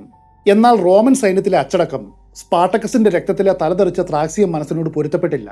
അദ്ദേഹം എപ്പോഴാണ് റോമൻ സൈന്യത്തിൽ ചേർന്നത് എന്ന് കൃത്യമായിട്ട് പറയുവാനായിട്ട് കഴിയില്ല. കാരണം സ്പാർട്ടക്കസിന്റെ ചരിത്രത്തിന്റെ ടൈം ലൈൻ ആരംഭിക്കുന്നത് BC 73 മാത്രമാണ്. എന്നാൽ ഒരു കാര്യം പറയാം, അദ്ദേഹം അധികകാലം സൈന്യത്തിൽ സേവനം അനുഷ്ഠിച്ചിട്ടില്ല. സൈന്യത്തിൽ നിന്നും അയാൾ ഒരു ദിവസം ഒളിച്ചോടുകയാണ്. റോമാക്കാർ പട്ടാളത്തിൽ നിന്നും ഒളിച്ചോടിയവരോട് വളരെ ക്രൂരമായിട്ടാണ് പെരുമാറിയിരുന്നത്. നിരവധി ഒളിച്ചോട്ടക്കാരെ നാട് കടത്തി. അവർ ഭാഗ്യമുള്ളവരായിരുന്നു. സ്വന്തം നാട്ടിൽ നിന്നും മാറ്റി ഓടിക്കുന്നതിന് മുൻപ് അവരുടെ സ്ഥാനപ്പേരുകളും സ്വത്തുക്കളും അവരിൽ നിന്നും പിടിച്ചെടുത്തിരുന്നു. എന്നാൽ മിക്കവരും സ്വന്തം കൂട്ടുകാരുടെ തന്നെ കയ്യാൽ ക്രൂരമായിട്ട് കൊല ചെയ്യപ്പെട്ടു. റോമൻ നിരയിൽ നിന്നും പുറത്തു പോകുന്നതിലൂടെ താൻ മരണത്തെ ക്ഷണിച്ചു വരുത്തുകയാണെന്ന് സ്പാർട്ടക്കസിന് നന്നായിട്ട് അറിയാമായിരുന്നു. പക്ഷേ ഒരു റോമൻ അടിമയായിട്ട് ജീവിക്കുന്നതിന് പകരം ഒരു സ്വതന്ത്ര ത്രാക്സുകാരനായിട്ട് മരിക്കുന്നതാണ് നല്ലതെന്ന് അയാൾ തീരുമാനിച്ചു. കാരണം അയാൾ റോമാക്കാരെ അത്രമാത്രം വെറുത്തിരുന്നു. ഒരു കലാപം ആരംഭിക്കുവാനായിട്ട് ആവശ്യമായിട്ടുള്ള അടിമകളെ തന്നിലേക്ക് ആകർഷിക്കുവാൻ വേണ്ട ആകർഷണീയതയും ഊർജ്ജസ്വലതയും സ്പാർട്ടക്കസിനുണ്ടായിരുന്നു. ചില സ്രോതസ്സുകൾ പറയുന്നത് സ്പാർട്ടക്കസ് അടിസ്ഥാനപരമായിട്ടൊരു കലാപകാരി ആയിരുന്നുവെന്നാണ്. റോമൻ സൈന്യത്തിൽ ജോലി ചെയ്യുന്ന സമയത്തും അയാൾ അവർക്കെതിരെ പ്രവർത്തിച്ചു. സ്വന്തം ആളുകൾക്കിടയിൽ നിന്നും ചില ആളുകളെ തെരഞ്ഞെടുത്ത് റോമാക്കാർക്കെതിരെ പ്രവർത്തിക്കുവാനായിട്ട് അയാൾ ചില ശ്രമങ്ങൾ നടത്തി. എന്നാൽ സ്പാർട്ടക്കസിന് ഒരു കലാപത്തിനുള്ള അവസരം ലഭിച്ചില്ല. ഒളിച്ചോടി അധികം വൈകാതെ അവന്റെ ഭാഗ്യം തീർന്നു. റോമാക്കാർ വീണ്ടും അയാളെ പിടികൂടി. സ്പാർട്ടക്കസ് ചെയ്തത് വലിയൊരു കുറ്റമാണ്. അതിന് വധശിക്ഷ കിട്ടേണ്ടതാണ്. എന്നാൽ ആ സമയത്ത് അയാളെ വധിക്കാത്തത് എന്തുകൊണ്ടാണെന്ന് നമുക്ക് വ്യക്തമല്ല. ഒരു പക്ഷേ അയാളുടെ ആകാരഭംഗിയായിരിക്കാം അതിന് കാരണം. ഏതൊരു റോമൻ പട്ടാളക്കാരനെയും വെല്ലുന്ന കനത്ത പേശികളുള്ള നല്ല ഉയരമുള്ളൊരു രൂപം അയാൾക്കുണ്ടായിരുന്നു. ഒരു പക്ഷേ ഇവനെ അടിമയാക്കി വിറ്റാൽ നല്ല പണം കിട്ടുമെന്ന് മനസ്സിലാക്കിയതുകൊണ്ടായിരിക്കണം സ്പാർട്ടക്കസിനെ പിടികൂടിയ റോമൻ കമാൻഡർ അവനെ കൊല്ലരുത് എന്ന് തീരുമാനിച്ചത്. അയാൾ അവനെ അടിമയാക്കി വിറ്റു. അതീവ കരുത്തനായതുകൊണ്ട് വിധി അവനെ മറ്റൊരു ലോകത്തിലാണ് എത്തിച്ചത്. റോമാക്കാർ അടിമകളെ കൊണ്ട് പരസ്പരം പോരാട്ടം നടത്തുന്ന അരീനയിലേക്ക്. അങ്ങനെയാണ് സ്പാർട്ടക്കസ് ഒരു ഗ്ലാഡിയേറ്ററായിട്ട് മാറിയത്. റോമൻ ഗ്ലാഡിയേറ്ററിന്റെ ഉത്ഭവം നോക്കുകയാണെങ്കിൽ അത് റോമിന് പുറത്താണ്. ഒരു കാലത്ത് ഇറ്റലിയുടെ ഭൂരിഭാഗത്തും എട്രുസ്കൻസ് എന്നറിയപ്പെടുന്ന ഒരു ജനതയായിരുന്നു ജീവിച്ചത്. റോമാ സാമ്രാജ്യത്തിന്റെ തുടക്കകാലത്ത് ഇവർ തമ്മിൽ ശത്രുക്കളായിരുന്നു. നിരന്തരമായിട്ടുള്ള പോരാട്ടവും നടത്താറുണ്ടായിരുന്നു. റോമിലെ ആദ്യത്തെ രാജാവായ റോമുലസ് BC 8-ാം നൂറ്റാണ്ടിൽ എട്രൂസ്കന്മാരെ പരാജയപ്പെടുത്തി. എങ്കിലും പിന്നീട് വന്ന നൂറ്റാണ്ടുകളിലും അവരുടെ പരസ്പരമുള്ള സ്പർദ്ധ തുടർന്നു വന്നു. ഒടുവിൽ എട്രൂസ്കൻ നഗരമായ വോൾസിനെ BC 264 നിലം പതിച്ചു. അതോടെ എട്രൂസ്കൻ പ്രതിരോധം എന്നേക്കുമായിട്ട് അവസാനിച്ചു. റോമൻ സംസ്കാരവുമായിട്ട് അവർ ലയിച്ചു. എട്രൂസ്കന്മാരിൽ ചിലർ റോമൻ സാമ്രാജ്യത്തിൽ ലയിക്കുന്നതിന് മുൻപ് അവിടുത്തെ രാജാക്കന്മാർ വരെ ആയിട്ടുണ്ട്. അങ്ങനെ റോമിന്റെ സംസ്കാരത്തിൽ വളരെ ശക്തമായിട്ട് എട്രൂസ്കൻ സ്വാധീനമുണ്ടായി. ഈ സ്വാധീനങ്ങളിൽ ഏറ്റവും പ്രസിദ്ധമായത് അരീനയും ഗ്ലാഡിയേറ്റർമാരുമായിരുന്നു. എന്നാൽ എട്രൂസ്കന്മാർ റോമാക്കാരിൽ നിന്നും വ്യത്യസ്തമായിട്ട് യോദ്ധാക്കളായ അടിമകളെ വിനോദത്തിനു വേണ്ടിയല്ല ഉപയോഗിച്ചത്. അടിമയുദ്ധങ്ങൾ എട്രൂസ്കൻ മതത്തിന്റെ ആചാരത്തിന്റെ ഒരു ഭാഗമായിരുന്നു. ഗ്ലാഡിയേറ്റർമാരുടെ പോരാട്ടങ്ങൾ ആദ്യമായിട്ട് റോമിൽ നടന്നത് അവരുടെ വിശിഷ്ട വ്യക്തികളുടെ ശവസംസ്കാര ചടങ്ങുകളുടെ ഭാഗമായിട്ടാണ്. മരിച്ച വ്യക്തിയുടെ കീഴിലുള്ള ഡസൻ കണക്കിന് അടിമകൾ യജമാനന് കൂട്ടുപോകുവാനായിട്ട് പരസ്പരം പോരാടും. അത് വെറും ഒരു പോരാട്ടമല്ല, മരണം വരെ നീണ്ടുപോകുന്ന ഒരു ചടങ്ങായിരുന്നു. ക്രൂരമായിട്ടുള്ള ഒരു കൂട്ടക്കൊലയാണ് അവിടെ നടക്കുന്നത്. ഒരു ശവസംസ്കാര ചടങ്ങിൽ വെച്ച് ഇങ്ങനെ അടിമകൾ പരസ്പരം പോരാടിയ സംഭവം ചരിത്രത്തിൽ ആദ്യമായിട്ട് രേഖപ്പെടുത്തിയത് BC 3-ാം നൂറ്റാണ്ടിലാണ്. BC 1-ാം നൂറ്റാണ്ടോടെ 2-ൽ ഒരാൾ മരിക്കുന്ന ഇത്തരം പോരാട്ടങ്ങളിൽ പങ്കെടുക്കുവാനായിട്ട് നല്ല കായിക ശക്തിയുള്ള അടിമകളെ മാത്രം നിയോഗിക്കുവാൻ തുടങ്ങി. അതോടെയാണ് രക്തദാഹികളായ റോമിലെ ജനക്കൂട്ടത്തിന് പുതിയൊരു വിനോദം കിട്ടുന്നത്. റോമൻ ജനത നാടകം, കവിത, സംഗീതം തുടങ്ങിയവയിൽ വിനോദം കണ്ടെത്തിയിരുന്നു. എന്നാൽ അവരെ ഏറ്റവും അധികം ആവേശം കൊള്ളിച്ചത് പ്രാകൃതവും മരണകരവുമായിട്ടുള്ള ഗ്ലാഡിയേറ്റർ ഗെയിമുകളായിരുന്നു. ഗ്ലാഡിയേറ്റർമാർ എന്ന് പറയുന്നത് യുദ്ധം ചെയ്യുവാൻ വേണ്ടി മാത്രം പരിശീലിപ്പിച്ചെടുത്ത അടിമകളെയാണ്. ആയിരക്കണക്കിന് വരുന്ന രക്തദാഹികളായിട്ടുള്ള ജനക്കൂട്ടത്തിന്റെ മുൻപിൽ വെച്ച് അവരുടെ ആസ്വാദനത്തിനു വേണ്ടിയിട്ട് ഇവർ പരസ്പരം ഏറ്റുമുട്ടും. എല്ലാ ഗെയിമുകളും മരണത്തിൽ അവസാനിക്കാറില്ല. എങ്കിലും ജീവിതകാലം മുഴുവനും നീണ്ടു നിൽക്കുന്ന ഗുരുതരമായിട്ടുള്ള പരിക്ക് വളരെ സർവ്വസാധാരണമായിരുന്നു. 10 പോരാട്ടങ്ങൾക്കുള്ളിൽ സാധാരണഗതിയിൽ ഒരു ഗ്ലാഡിയേറ്റർ കൊല്ലപ്പെടും. മിക്കവാറും ഗ്ലാഡിയേറ്റർമാർ 21 വയസ്സിന്റെ ഉള്ളിൽ കൊല്ലപ്പെട്ടിരുന്നു. 30 വയസ്സ് തരണം ചെയ്ത ഗ്ലാഡിയേറ്റർമാർ ആരും തന്നെ ഉണ്ടായിരുന്നില്ല. ഇതിൽ തന്നെ വിവിധ വിഭാഗമായിട്ട് ഗ്ലാഡിയേറ്റർമാരെ തരംതിരിച്ചിരുന്നു. വിവിധ തരം ആയുധങ്ങൾ ഉപയോഗിച്ച് പോരാടുന്നവർ ഒരു തരം, മൃഗങ്ങളുമായിട്ട് പോരാടുന്നവർ മറ്റൊരു തരം, അതുപോലെ രഥയോട്ട മത്സരങ്ങളിൽ പങ്കെടുക്കുന്നവർ വേറൊരു തരം. ആധുനിക ലോകത്തിലെ സെലിബ്രിറ്റികളെ പോലെ പുരാതന റോമിലെ ജനങ്ങൾക്ക് ഗ്ലാഡിയേറ്റർമാർ ആരാധനാ പുരുഷന്മാരായിട്ട് മാറി. ഇന്നത്തെ ബോക്സർമാരെ പോലെ അതിസമ്പന്നരായിട്ടുള്ള ഗ്ലാഡിയേറ്റർമാരും റോമയുടെ ചരിത്രത്തിലുണ്ട്. എങ്കിലും അവരിൽ ഭൂരിഭാഗത്തിനെയും അടിസ്ഥാന അവകാശങ്ങളും സ്വാതന്ത്ര്യവും ഇല്ലാത്ത താഴ്ന്നവരിൽ ഏറ്റവും താഴ്ന്നവരായിട്ട് മാത്രമാണ് റോമൻ ജനത കണ്ടത്. ഇന്നത്തെ നേപ്പിൾസിനടുത്തുള്ള കാപ്പുവായിൽ അന്നൊരു ഗ്ലാഡിയേറ്റോറിയൽ സ്കൂൾ ഉണ്ടായിരുന്നു. ഇതിന്റെ നടത്തിപ്പുകാരൻ നിയസ് കോർണേലിയസ് ലെൻഡുലസ് ബാറ്റിയാറ്റസ് എന്ന റോമാക്കാരനായിരുന്നു. ഒളിച്ചോടി പിടിയിലായ സ്പാർട്ടക്കസിനെ പട്ടാള കമാൻഡർ വിറ്റതും ഇയാൾക്കാണ്. ബാറ്റിയാറ്റസ് എങ്ങനെയുള്ള മനുഷ്യനായിരുന്നുവെന്ന് വളരെ കുറച്ചേ അറിയൂ.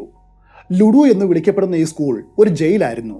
ബാറ്റിയാറ്റസും അദ്ദേഹത്തെ പോലെയുള്ള മറ്റ് ഗ്ലാഡിയേറ്റർ പരിശീലകരും തങ്ങളുടെ ഗ്ലാഡിയേറ്റർമാരെ സംരക്ഷിക്കുവാനല്ല ശ്രമിച്ചത്, മറിച്ച് ഇവരെ ഉപയോഗിച്ച് വളരെയേറെ പണം സമ്പാദിക്കുവാനാണ്. ഒരു നല്ല ഗ്ലാഡിയേറ്റർ കൈവശമുണ്ടെങ്കിൽ ഉടമകൾക്ക് അതൊരു പൊന്മുട്ടയിടുന്ന താറാവാണ്. അതുകൊണ്ട് ഉടമകൾ ഇത്തരം പോരാളികളുടെ ആരോഗ്യകാര്യത്തിൽ വളരെയേറെ ശ്രദ്ധിച്ചിരുന്നു. ഗ്ലാഡിയേറ്റർമാരുടെ പേശീബലം വർദ്ധിപ്പിക്കുന്നതിന് ബാർലി കൊടുക്കുകയും മികച്ച വൈദ്യസഹായം നൽകുകയും ചെയ്തു. എന്നാൽ അവരെ ഒരു ചെറിയ സെല്ലിന്റെ ഉള്ളിലാണ് അടച്ചു സൂക്ഷിച്ചത്. കൂടാതെ അവർ അഭ്യാസികളും കായബലം നന്നായിട്ടുള്ളവരുമായതുകൊണ്ട് പരിശീലന സമയത്ത് അവരുടെ കാലിൽ ഉടമകൾ ചങ്ങലകൾ ഇടുമായിരുന്നു. നിശ്ചയമായിട്ടും സ്പാർട്ടക്കസിനെ സംബന്ധിച്ച് ഇത്തരം ബന്ധനം തീർത്തും അസഹനീയമായിട്ടുള്ള ഒന്നായിരിക്കണം. മാസങ്ങൾക്ക് മുൻപ് താൻ സ്വതന്ത്രമായിട്ട് നടന്ന ത്രാക്സിന്റെ വിശാലമായിട്ടുള്ള മണ്ണിലൂടെ നടക്കുവാൻ അവന്റെ ഹൃദയം കൊതിച്ചു. ഒരു പ്രവാചകമായിരുന്നു സ്പാർട്ടക്കസിന്റെ ഭാര്യയെന്നാണ് ചരിത്രം പറയുന്നത്. അദ്ദേഹത്തിന്റെ ഭാര്യ യജമാനനായിട്ടുള്ള ലെൻഡുലസ് ബാറ്റിയാറ്റസ് അവനിൽ നിന്നും അകറ്റിയിരുന്നു. ലെൻഡുലസ് ബാറ്റിയാറ്റസ് സ്പാർട്ടക്കസിന്റെ ഭാര്യയെ പിന്നീട് തിരികെ നൽകാമെന്ന് വാഗ്ദാനം ചെയ്തിരുന്നു. എന്നാൽ അത് സംഭവിച്ചില്ല. അയാൾ അവളെ അടിമയായിട്ട് വിറ്റെന്നും അല്ല കൊലപ്പെടുത്തിയെന്നും 2 കഥകളുണ്ട്. ലുഡു എന്ന പരിശീലന കേന്ദ്രത്തിൽ വെച്ച് അയാളുടെ സ്വാതന്ത്ര്യം പരിപൂർണമായിട്ടും നഷ്ടപ്പെട്ടു. കഠിനമായിട്ടുള്ള പരിശീലനങ്ങളിൽ പങ്കെടുക്കുവാൻ മടി കാണിക്കുകയോ വിസമ്മതിക്കുകയോ ചെയ്താൽ ചമ്മട്ടി കൊണ്ട് അടിക്കുകയോ അല്ലെങ്കിൽ ചൂടുള്ള ഇരുമ്പ് പഴുപ്പിച്ച് ശരീരത്തിൽ വയ്ക്കുകയോ ചെയ്യും. ഒരു ഗ്ലാഡിയേറ്റർ സ്കൂൾ എന്ന് പറയുന്നത് ഒരു മനുഷ്യനെ മാനസികമായിട്ട് തകർക്കുവാൻ വേണ്ടി രൂപകൽപ്പന ചെയ്ത ഒന്നായിരുന്നു. എന്നാൽ റോമാക്കാർക്ക് അപ്പോൾ അറിയില്ലായിരുന്നു, ഇതിലും വലിയ അരീന വന്നാലും സ്പാർട്ടക്കസിന്റെ മനോവീര്യം തകർക്കുന്നത് അത്ര എളുപ്പമല്ലെന്ന്. അതവർ മനസ്സിലാക്കുവാനായിട്ട് പോകുന്നതേ ഉള്ളൂ. ഗ്ലാഡിയേറ്റോറിയൽ ചരിത്രത്തിൽ സ്പാർട്ടക്കസിന്റെ പോരാട്ടങ്ങൾ ഒന്നും തന്നെ രേഖപ്പെടുത്തിയിട്ടില്ല. പിന്നീട് വന്ന ഫിക്ഷൻ കഥകളിലും മറ്റും അദ്ദേഹത്തെ ഏറ്റവും മികച്ച യോദ്ധാവായിട്ട് ചിത്രീകരിച്ചിട്ടുണ്ട്. എങ്കിലും അദ്ദേഹം പൊതുസ്ഥലത്ത് വെച്ച് യുദ്ധം ചെയ്തിട്ടുണ്ടോ എന്ന് നമുക്ക് വ്യക്തമല്ല. എങ്കിലും അദ്ദേഹത്തിന്റെ സൈനിക മികവും ആകാരവും കണക്കിലെടുക്കുമ്പോൾ സ്പാർട്ടക്കസ് ഒരു സാധാരണ ഗ്ലാഡിയേറ്റർ ആയിരിക്കുവാനായിട്ട് യാതൊരു സാധ്യതയും കാണുന്നില്ല. അക്കാലത്ത് പല കാറ്റഗറിയിലുമുള്ള ഗ്ലാഡിയേറ്റർമാർ വിവിധ തരത്തിലുള്ള കവചങ്ങളും ആയുധങ്ങളും ധരിച്ചിരുന്നു.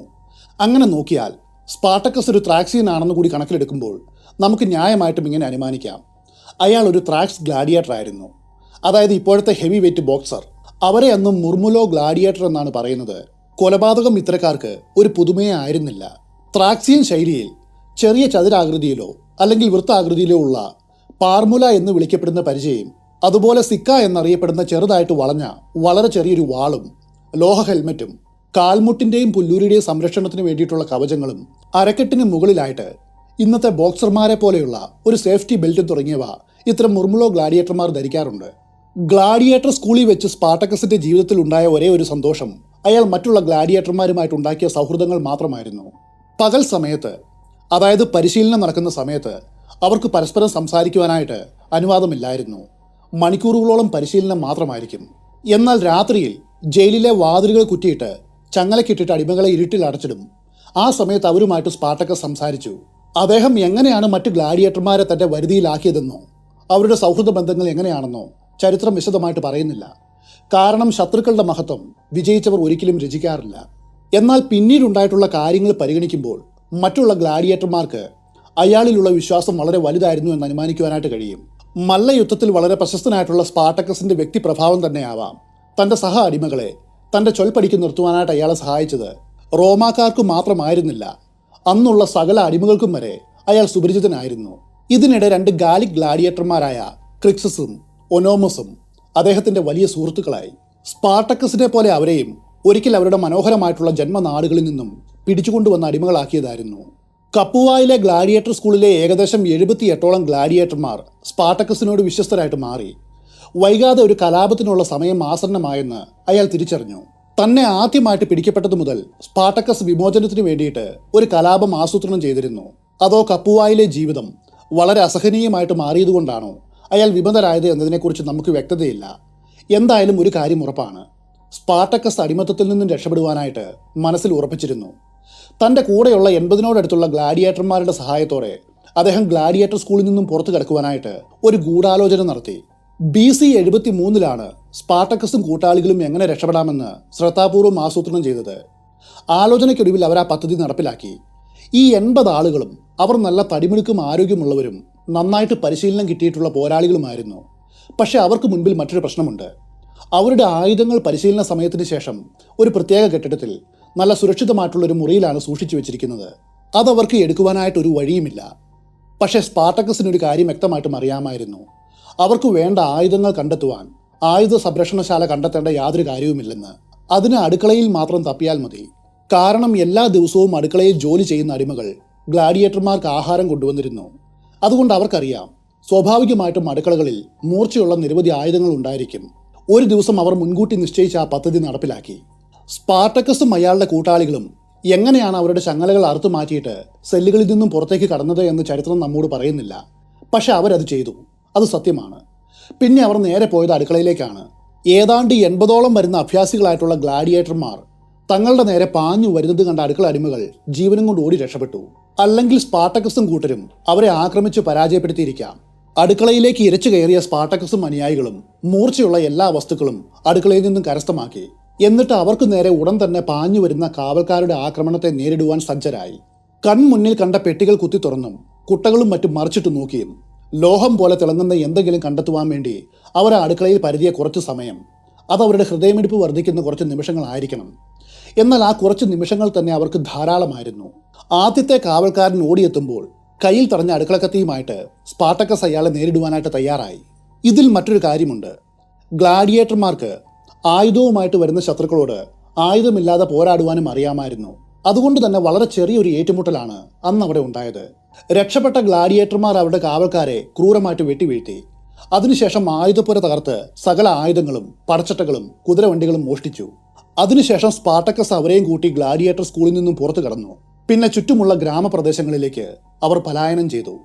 അടിമകൾ രക്ഷപ്പെട്ടുവെന്ന വിവരമറിഞ്ഞ യജമാനനായിട്ടുള്ള ബാറ്റിയാറ്റസ് വേഗം തന്നെ അപകടമണി മുഴക്കി. ഒട്ടും വൈകാതെ 100 കണക്കിന് റോമൻ പട്ടാളക്കാർ തങ്ങൾക്കെതിരായിട്ട് വരുമെന്ന തിരിച്ചറിവ് സ്പാർട്ടക്കസിനും കൂട്ടാളികൾക്കും വ്യക്തമായിട്ട് അറിയാമായിരുന്നു. ഗ്ലാഡിയേറ്റർ സ്കൂളിൽ നിന്നും പുറത്തു കടന്നാലും തങ്ങളുടെ ഒളിച്ചോട്ടം അവസാനിച്ചിട്ടില്ല. എത്രയും പെട്ടെന്ന് മനുഷ്യർ ആരും വരാത്ത വിജനമായിട്ടുള്ള ഏതെങ്കിലും ഒരിടത്ത് അവർക്ക് എത്തിച്ചേരണം. അതും കഴിയുന്നത്ര അടുത്ത് എവിടെയെങ്കിലും വേണം താനും. അങ്ങനെയുള്ള ഒരു സ്ഥലം സ്പാർട്ടക്കസ് മുൻകൂട്ടി തെരഞ്ഞെടുത്തിരുന്നു. BC 73 ഇന്നത്തെ കപ്പുവ പട്ടണത്തിന്റെ പരിസര പ്രദേശങ്ങൾ തീർത്തും വിജനമായിട്ടുള്ള ഒന്നായിരുന്നു. ചുറ്റുമുള്ള കൃഷിയിടങ്ങളിൽ നിന്നും ആയിരക്കണക്കിന് അടി ഉയരത്തിൽ പച്ചപ്പും പാറക്കെട്ടുകളും നിറഞ്ഞ ഒരു വലിയ പർവ്വതത്തിന്റെ ചുവട്ടിലായിരുന്നു ജനവാസ മേഖലകൾ ഉണ്ടായിരുന്നത്. ഈ കൊടുമുടിയാകട്ടെ ജനവാസമില്ലാത്ത മനോഹരമായിട്ടുള്ളൊരു പ്രദേശമായിരുന്നു. ഇന്നുള്ളതുപോലെ കെട്ടിടങ്ങളോ മനുഷ്യരോ അന്ന് അവിടെയില്ല. പൂർണ്ണമായിട്ടും ശൂന്യം. എന്നാൽ ആ കൊടുമുടിയിൽ എത്തുക എന്നത് അത്ര എളുപ്പമല്ല. പക്ഷേ നല്ല ശാരീരിക ക്ഷമതയുള്ള ഗ്ലാഡിയേറ്റർമാർക്ക് അത് നിസ്സാരമായിട്ട് തരണം ചെയ്യുവാൻ കഴിയുമെന്ന് സ്പാർട്ടക്കസിന് അറിയാമായിരുന്നു. അതുകൊണ്ട് അവർ കഴിയുന്നത്ര വേഗത്തിൽ ആ പർവ്വതത്തിന്റെ മുകളിലേക്ക് യാത്ര ചെയ്തു. അവരന്ന് തെരഞ്ഞെടുത്തിയ ആ ഒളിത്താവളം വേറെ ഒന്നുമല്ല, മഹത്തായ വെസൂവിയസ് പർവ്വതമായിരുന്നു. അരീനയിൽ നിന്നും രക്ഷപ്പെട്ട ഗ്ലാഡിയേറ്റർമാർ 80 പേരാണ്. അവരിൽ എത്ര പേർ വെസൂവിയസ് പർവ്വതത്തിൽ എത്തിച്ചേർന്നുവെന്ന് നമുക്കറിയില്ല. ചിലരെങ്കിലും ആ പോരാട്ടത്തിൽ കൊല്ലപ്പെട്ടിരിക്കാം. എത്ര പേർ അതിജീവിച്ചുവെന്ന് നിശ്ചയമില്ല. ഒടുവിൽ അവർ വെസൂവിയസ് പർവ്വതത്തിന്റെ മുകളിൽ എത്തുക തന്നെ ചെയ്തു. ഈ സ്ഥലത്തിന് ഒരു പ്രത്യേകത ഉണ്ട്. അത്ര പെട്ടെന്ന് ബാറ്റിയാറ്റസിനോ അയാളുടെ കൂലിപ്പടയാളികൾക്കോ ഈ ഒളിച്ചോട്ടക്കാരെ മല കയറി പിടികൂടുവാനായിട്ട് കഴിയില്ല. എന്നാൽ അടിമകളുടെ അതിജീവനത്തിന്റെ കേവലം ആരംഭം മാത്രമേ ആയിട്ടുള്ളൂ. അധികം വൈകാതെ റോമൻ സൈന്യം തങ്ങളെ വേട്ടയാടുമെന്ന് സ്പാർട്ടക്കസിന് വ്യക്തമായിട്ടും അറിയാമായിരുന്നു. അതുകൊണ്ട് അവർക്ക് വളരെ വേഗം ഒരു പദ്ധതി ആവിഷ്കരിക്കേണ്ടതുണ്ട്. സ്പാർട്ടക്കസിന്റെ ഉദ്ദേശം വളരെ ലളിതമായിരുന്നു. അരീനയിൽ നിന്നും എങ്ങനെയെങ്കിലും രക്ഷപ്പെടുക എന്നത് മാത്രമാണ് അയാൾ തുടക്കത്തിൽ ആഗ്രഹിച്ചത്. പക്ഷെ അയാളും കൂട്ടരും ഒളിച്ചോടിയത് അക്കാലത്തെ ലോകത്തിലെ ഏറ്റവും വലിയ ശക്തമായിട്ടുള്ള സാമ്രാജ്യത്തിന്റെ കീഴിൽ നിന്നുമാണ്. അത് പരിഗണിച്ചാൽ രക്ഷപ്പെടുക എന്നത് അത്ര നിസ്സാരമായിട്ടുള്ളൊരു കാര്യമല്ല. റോമൻ സാമ്രാജ്യത്തിൽ നിന്നും എന്നേക്കുമായിട്ട് രക്ഷപ്പെടണമെങ്കിൽ ലക്ഷക്കണക്കിന് റോമൻ പടയാളികളുടെ കണ്ണുവെട്ടിച്ച് ആയിരക്കണക്കിന് മൈലുകൾ താണ്ടി മറ്റൊരു വിദൂര ദേശത്ത് എത്തണം. സ്പാർട്ടക്കസിന്റെ കൂടെ രക്ഷപ്പെട്ടവരിൽ പ്രധാനികൾ ഇവരാണ്: ക്രിക്സസ്, ഒനോമസ്. ഇവരെല്ലാവരും വെസൂവിയസ് പർവ്വതത്തിന്റെ മുകളിൽ എത്തിച്ചേർന്നു. കാപ്പുവായിൽ നിന്നും വെസൂവിയസ് മലയിലേക്കുള്ള അവരുടെ യാത്ര ഫലഭൂയിഷ്ടമായിട്ടുള്ള കൃഷിയിടങ്ങളിലൂടെ ആയിരുന്നു. ആഹാരം, ഉപകരണങ്ങൾ, ആയുധങ്ങൾ എന്നിവയ്ക്ക് വേണ്ടി കടന്നു പോകുന്ന വഴിയിലുള്ള കൃഷിയിടങ്ങൾ റെയ്ഡ് ചെയ്യുവാനായിട്ട് സ്പാർട്ടക്കസ് തീരുമാനിച്ചു. അങ്ങനെ അവർ നിരവധി പ്രദേശങ്ങൾ കൊള്ളയടിച്ചു. എങ്കിൽ പോലും വെസൂവിയസ് പർവ്വതത്തിൽ സുരക്ഷിതമായ ഒരു ഒളിത്താവളം കണ്ടെത്തുക എന്നത് വളരെ ബുദ്ധിമുട്ടുള്ളൊരു കാര്യമായിരുന്നു. സദാസമയവും പുകയുന്ന ഒരു ഗർത്തത്തിന് ചുറ്റുമുള്ള തരിശുഭൂമിയാണ് ഇന്ന് വെസൂവിയസ് പർവ്വതം, അതായത് ഒരു അഗ്നിപർവ്വതം. എന്നാൽ സ്പാർട്ടക്കസിന്റെ കാലത്ത് അതങ്ങനെ ആയിരുന്നില്ല. പച്ചപ്പും ഫലഭൂയിഷ്ടവുമായ പ്രദേശമായിരുന്നു വെസൂവിയസ്. അനേകം സസ്യജാലങ്ങളും മുന്തിരി വള്ളികളും നിറഞ്ഞൊരു വനമായിരുന്നു അന്നത്. അതുകൊണ്ട് ആ പർവ്വതം തരണം ചെയ്യുവാനായിട്ട് വലിയ പ്രയാസവുമായിരുന്നു. ഒന്നാമതായിട്ട് ഈ പർവ്വതത്തിന്റെ 3 വശവും തൂക്കായിട്ടുള്ള പാറക്കെട്ടുകളാണ്. മല കയറുന്നതിനിടെ താഴേക്ക് വഴുതി വീണാൽ മരണം നിശ്ചയമാണ്. പർവ്വതത്തിന്റെ മുകളിലേക്ക് എത്തുവാനായിട്ട് ചെരിവുള്ള ഒരു വഴി മാത്രമേ ഉണ്ടായിരുന്നുള്ളൂ. ഈ പ്രതിബന്ധങ്ങളെയെല്ലാം തരണം ചെയ്താണ് സ്പാർട്ടക്കസും അനുയായികളും ആ കൊടുമുടിയിലെത്തിയത്. അതിനുശേഷം അവർ ശ്രദ്ധാപൂർവം പരിസരം നിരീക്ഷിച്ചു. എന്നിട്ട് കൂട്ടം പിരിഞ്ഞ് സുരക്ഷിതമായിട്ടുള്ള സ്ഥലങ്ങളിൽ ഒളിച്ചു. കുറച്ചു സമയത്തിന് ശേഷം ആരും തങ്ങളെ ഇതുവരെയും പിന്തുടരുന്നില്ല എന്ന് അവർക്ക് മനസ്സിലായി. ഇപ്പോൾ സ്പാർട്ടക്കസിന്റെ കീഴിൽ ധാരാളം സൈനിക പരിചയമുള്ള വീരന്മാരുണ്ട്. അയാൾ അവരുടെ നേതാവായി. അതിന് കാരണം മറ്റുള്ളവരിൽ സ്വാതന്ത്ര്യത്തിനു വേണ്ടിയിട്ടുള്ള ഒരു തീപ്പൊരി ആളിക്കത്തിക്കുവാനുള്ള ചില പ്രത്യേകതകളും അവരെ നിയന്ത്രിക്കുവാനുള്ള കഴിവും അദ്ദേഹത്തിനുണ്ടായിരുന്നു. അതുകൊണ്ടാണ് അവർ തങ്ങളുടെ നേതാവായിട്ട് അയാളെ തെരഞ്ഞെടുത്തത്. ക്രിക്സസും ഒനോമസും സ്പാർട്ടക്കസിന്റെ തൊട്ട് കീഴിലായിട്ട് കമാൻഡർമാരായിട്ട് ചുമതലയേറ്റു. അവരാണ് അടിമകളെ നയിക്കുവാനായിട്ട് അദ്ദേഹത്തെ സഹായിച്ചത്. അവരുടെ ഈ ഗ്രൂപ്പിൽ താഴ്ന്ന റാങ്കിലുള്ള വേറെയും കമാൻഡർമാർ ഉണ്ടായിരുന്നു. ഒനോമസിനെയും ക്രിക്സസിനെയും എടുത്താൽ ഇവരും അതീവ ബലശാലികളായിട്ടുള്ള ഗ്ലാഡിയേറ്റർമാരായിരുന്നു. എന്നാൽ ക്രിക്സസ് ആകട്ടെ വളരെ ദുശാഠ്യമുള്ള ഒരു പിടിവാശിക്കാരനും എടുത്തുചാട്ടക്കാരനുമായിരുന്നു. അയാളോട് ആർക്കും തന്നെ പൊരുത്തപ്പെടുവാനായിട്ട് കഴിയില്ല. ഈ ക്രിക്സസ് എന്ന മനുഷ്യൻ തൻ്റെ ജീവിതത്തിൽ വളരെയേറെ കഷ്ടപ്പാട് സഹിച്ച ഒരു വ്യക്തിയായിരുന്നു. അതുകൊണ്ടായിരിക്കാം അയാളുടെ സ്വഭാവം ഇങ്ങനെയായത്. അടിമത്തത്തിൽ നിന്നും രക്ഷപ്പെടുന്നതിലും ഉപരിയായിട്ട് അയാൾ റോമാക്കാരോട് പ്രതികാരം ചെയ്യുവാനായിട്ട് ദാഹിച്ചു. തുടക്ക സമയത്ത് എങ്ങനെയെങ്കിലും ഈ നരകത്തിൽ നിന്നും രക്ഷപ്പെടുക എന്നത് മാത്രമാണ് നമ്മുടെ ലക്ഷ്യമെന്ന് ക്രിക്സസിനെ പറഞ്ഞ് ബോധ്യപ്പെടുത്തുവാനായിട്ട് സ്പാർട്ടക്കസിന് കഴിഞ്ഞിരുന്നു. പോകെ പോകെ അതിന് കഴിയാതെയായി. വൈകാതെ ക്രിക്സസും സ്പാർട്ടക്കസും തമ്മിൽ ആശയപരമായിട്ട് വലിയ വിയോജിപ്പുണ്ടായി. അധികം താമസിക്കാതെ ഈ ഗ്ലാഡിയേറ്റർ നേതാക്കന്മാർക്കിടയിൽ വലിയൊരു ഭിന്നത ഉരുത്തിരിഞ്ഞു. അതേ സമയത്ത് തൻ്റെ വിലപിടിപ്പുള്ള ഗ്ലാഡിയേറ്റർമാർ ഒളിച്ചോടിയെന്ന് ബാറ്റിയാറ്റസ് റോമ ഗവൺമെന്റിൽ പരാതിപ്പെട്ടു. എത്രയും വേഗം ഗവൺമെന്റ് ഒരു സൈന്യത്തെ അയച്ച് യുദ്ധവീരന്മാരായിട്ടുള്ള തൻ്റെ തടവുകാരെ തിരികെ എത്തിക്കണമെന്ന് ആവശ്യപ്പെട്ടു. കാരണം ബാറ്റിയാറ്റസിനും അയാളുടെ കാവൽക്കാർക്കും ഗ്ലാഡിയേറ്റർമാരോട് പിടിച്ചു നിൽക്കുവാനായിട്ട് കഴിയില്ല. പക്ഷേ റോമ ഗവൺമെന്റിന്റെ പ്രതികരണം ബാറ്റിയാറ്റസ് പ്രതീക്ഷിച്ചതായിരുന്നില്ല. അവർ വരുവാനായിട്ട് വിസമ്മതിച്ചു. അതിനൊരു കാരണമുണ്ട്. ആ സമയത്ത് റോമൻ സൈന്യം റോമിലില്ലായിരുന്നു. BC 75 ആരംഭിച്ച മൂന്നാം മിത്രിഡാറ്റിക് യുദ്ധത്തിന്റെ തിരക്കിലായിരുന്നു അപ്പോൾ റോം. നിരവധി റോമൻ സേനാ വിഭാഗങ്ങൾ പോണ്ടസിലെ മിത്രിഡേറ്റ് ആറാമനുമായിട്ട് യുദ്ധത്തിൽ ഏർപ്പെടുന്ന സമയം. അതുകൂടാതെ ഹിസ്പാനിയയിൽ, അതായത് ഇന്നത്തെ സ്പെയിനിൽ, റോമിന്റെ മുൻ ജനറൽ ആയിരുന്ന ക്വിൻറ്റസ് സെർട്ടോറിയസ് വലിയൊരു കലാപം ഇളക്കിവിട്ടിരുന്നു. അയാൾ വലിയൊരു ഭീഷണിയായിരുന്നു. അതെ, റോമൻ റിപ്പബ്ലിക് തകർച്ചയുടെ വക്കിലായിരുന്നു. എങ്കിലും ബാറ്റിയാറ്റസിന്റെ പരാതിയും വളരെ ഗൗരവമുള്ളതാണ്. കാരണം മൂന്നാമത്തെ ഒരു അടിമ കലാപത്തിനാണ് സ്പാർട്ടക്കസും കൂട്ടരും തുടക്കമിട്ടത്. റോമിന് എന്തെങ്കിലും അടിയന്തരമായിട്ട് ചെയ്യേണ്ടതുണ്ട്. ആ സാഹചര്യത്തിലാണ് ഗായുസ് ക്ലോഡിയസ് ഗ്ലേബർ ഒരു രക്ഷകനെ പോലെ അവിടേക്ക് വരുന്നത്. ഗായുസ് ക്ലോഡിയസ് ഗ്ലേബർ അക്കാലത്ത് പ്രയോട്ടർ എന്ന പദവി വഹിക്കുന്ന ഒരു ഉയർന്ന റോമൻ ഉദ്യോഗസ്ഥനായിരുന്നു. ബൈബിളിലെ പന്തിയോസ് പീലാത്തോസും ഇതുപോലൊരു പ്രയോട്ടർ ആയിരുന്നു. എന്തായാലും ഗ്ലാഡിയേറ്റർമാരുടെ കലാപം അടിച്ചമർത്തുവാനായിട്ട് റോമ ഗവൺമെന്റ് അദ്ദേഹത്തോട് ആവശ്യപ്പെടുകയാണ്. സ്പാർട്ടക്കസുമായിട്ടുള്ള പോരാട്ടത്തിൽ പങ്കെടുത്തതൊഴിച്ചാൽ ഗ്ലേബറിനെ കുറിച്ച് ചരിത്രത്തിൽ കൂടുതലൊന്നും പറയുന്നില്ല. ഇപ്പോൾ ഗ്ലേബർ നേരിടുന്ന ഏറ്റവും പ്രധാനപ്പെട്ട പ്രശ്നം ഇതാണ്: നല്ല പരിശീലനം ലഭിച്ച സൈനികർ അയാളുടെ കൂടെയില്ല. അതുകൊണ്ട് ഗ്ലേബറിന് മറ്റെവിടെ നിന്നെങ്കിലും കുറച്ച് പോരാളികളെ സംഘടിപ്പിക്കേണ്ടതുണ്ട്. അയാൾ വളരെ വേഗം താൽക്കാലികമായിട്ട് ഒരു സൈന്യത്തെ തട്ടിക്കൂട്ടി. ഈ ആളുകളാകട്ടെ ചുറ്റുമുള്ള പ്രദേശങ്ങളിൽ നിന്നും സ്പാർട്ടക്കസിനെതിരായിട്ട് പോരാടുവാനായിട്ട് താൽക്കാലികമായിട്ട് റിക്രൂട്ട് ചെയ്യപ്പെട്ടവരായിരുന്നു. അവരിൽ കർഷകരും സാധാരണ അടിമകളും ഉണ്ടായിരുന്നു. ഇവരാകട്ടെ യുദ്ധപരിശീലനം കിട്ടിയവരായിരുന്നില്ല. ഗ്ലേബർ അവർക്ക് കുറച്ച് പടച്ചട്ടകളും ആയുധങ്ങളും കൊടുത്തു. കൂലിയും മുൻകൂറായിട്ട് നൽകി. യജമാനന്റെ വീട്ടിൽ നിന്ന് രക്ഷപ്പെട്ട കുറച്ച് അടിമകളെ പിടികൂടുക മാത്രമാണ് അവർ ചെയ്യേണ്ടതുള്ളൂ എന്ന് ഗ്ലേബർ അവരോട് പറഞ്ഞു. ഗ്ലാഡിയേറ്റർമാരെ അയാൾ വളരെ വില കുറച്ചാണ് കണ്ടത്. ഒരു കൂട്ടം അടിമകൾക്ക് ഇത്രയും ജനങ്ങളുടെ കരുത്തിന്റെ മുൻപിൽ പിടിച്ചു നിൽക്കുവാനായിട്ട് കഴിയില്ല എന്ന് അയാൾ വിശ്വസിച്ചു. അവരെ കീഴടക്കുവാനായിട്ട് സൈനികരുടെ ആവശ്യം പോലുമില്ലെന്ന് അയാൾ വിചാരിച്ചു. പക്ഷേ ഗ്ലേബർ പരിഗണിക്കാത്ത നിരവധി ഘടകങ്ങൾ ഈ പോരാട്ടത്തിനുണ്ടായിരുന്നു. അതിൽ ആദ്യത്തേത് ഇതാണ്: സ്പാർട്ടക്കസിന്റെ ഗ്രൂപ്പിൽ ഇപ്പോൾ വെറും 80 ഗ്ലാഡിയേറ്റർമാർ മാത്രമല്ല ഉണ്ടായിരുന്നത്. ഗ്ലാഡിയേറ്റർമാർ പലായനം ചെയ്ത ഭൂപ്രകൃതിയും അവർ റെയ്ഡ് ചെയ്ത കൃഷിയിടങ്ങളും മലകളുടെ താഴ്വാര പ്രദേശത്തുള്ള ഫലഭൂയിഷ്ടമായിട്ടുള്ള പ്രദേശങ്ങളും അടിമകൾ തിങ്ങി പാർക്കുന്നതായിരുന്നു. അവരുടെ ആ യാത്രയിൽ വെച്ച് ആടുകളെ മേയ്ക്കുന്ന ഇടയന്മാർ, വയലിൽ കൃഷി ചെയ്യുന്ന നിർഭാഗ്യരായിട്ടുള്ള തൊഴിലാളികൾ, സ്ത്രീകൾ തുടങ്ങി നിരവധി അടിമകൾ അവരുടെ യജമാനന്മാരെ ഉപേക്ഷിച്ച് സ്പാർട്ടക്കസിന്റെ സംഘത്തിനോട് ചേർന്നിരുന്നു. റോമൻ അടിമകൾക്കിടയിൽ ഒരു വികാരം പൊതുവായിട്ടുണ്ടായിരുന്നു: അവർ സ്വതന്ത്രരാകുവാനായിട്ട് ആഗ്രഹിച്ചു. സ്പാർട്ടക്കസ് ആകട്ടെ അവരുടെ ഉറങ്ങിക്കിടന്ന ആഗ്രഹത്തെ തട്ടി എഴുന്നേൽപ്പിച്ചു. അടിമച്ചങ്ങലയും പൊട്ടിച്ച് മലയിലേക്ക് ഓടിക്കയറിയ സ്പാർട്ടക്കസും കൂട്ടരും അവരുടെ പ്രതീക്ഷയായിട്ട് മാറി. അങ്ങനെ സ്പാർട്ടക്കസിനെയും കൂട്ടരെയും ആക്രമിച്ച് തിരിച്ചു കൊണ്ടുവരുവാനായിട്ട് ഗ്ലേബർ പുറപ്പെട്ടു. സ്പാർട്ടക്കസിന്റെ സംഘത്തിൽ ആ സമയത്ത് എത്ര ആളുകൾ ഉണ്ടായിരുന്നുവെന്ന കൃത്യമായിട്ടുള്ള എണ്ണം നമുക്ക് അജ്ഞാതമാണ്. അവർ ആയിരക്കണക്കിന് ആളുകൾ ഉണ്ടായിരുന്നു എന്ന് കരുതപ്പെടുന്നു. കേവലം 100-ൽ താഴെ അടിമകളെ ഉള്ളൂവെന്ന് വിചാരിച്ച് അവരെ കീഴടക്കുവാനായിട്ട് ഗ്ലേബർ നയിച്ച സൈന്യത്തിൽ 3000 ആളുകൾ ഉണ്ടായിരുന്നു. ഗ്ലേബറിന് പറ്റിയ രണ്ടാമത്തെ അബദ്ധം ഇതാണ്: സ്പാർട്ടക്കസിനെയും ഗ്ലാഡിയേറ്റർമാരെയും മറ്റുള്ളവരെ പോലെ സാധാരണ അടിമകളായിട്ട് മാത്രമാണ് അയാൾ കണ്ടത്.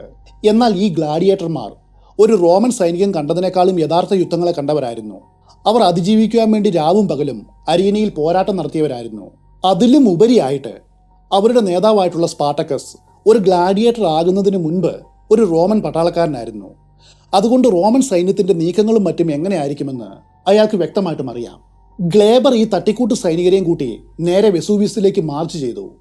വെസൂവിയസ് മലയിൽ അടിമകൾക്ക് ഒളിച്ചിരിക്കുവാനായിട്ട് ധാരാളം ഒളിയിടങ്ങളുണ്ട്. പക്ഷെ അവിടെ ഭക്ഷ്യസാധനങ്ങൾ വളരെ കുറവാണെന്ന് ഗ്ലേബർ മനസ്സിലാക്കി. അതുകൊണ്ട് നേരെ മലയിലേക്ക് കയറാതെ മലയുടെ താഴെ സൈനികരെ അണിനിരത്തി അടിമകളെ എങ്ങോട്ടും വിടാതെ ഉപരോധിക്കുവാനായിട്ട് അയാൾ തീരുമാനിച്ചു. പട്ടിണി കിടന്ന അവശരായിട്ട് സ്വമേധയെ അവർ മലയിറങ്ങി വരുമെന്ന് അയാൾ അനുമാനിച്ചു.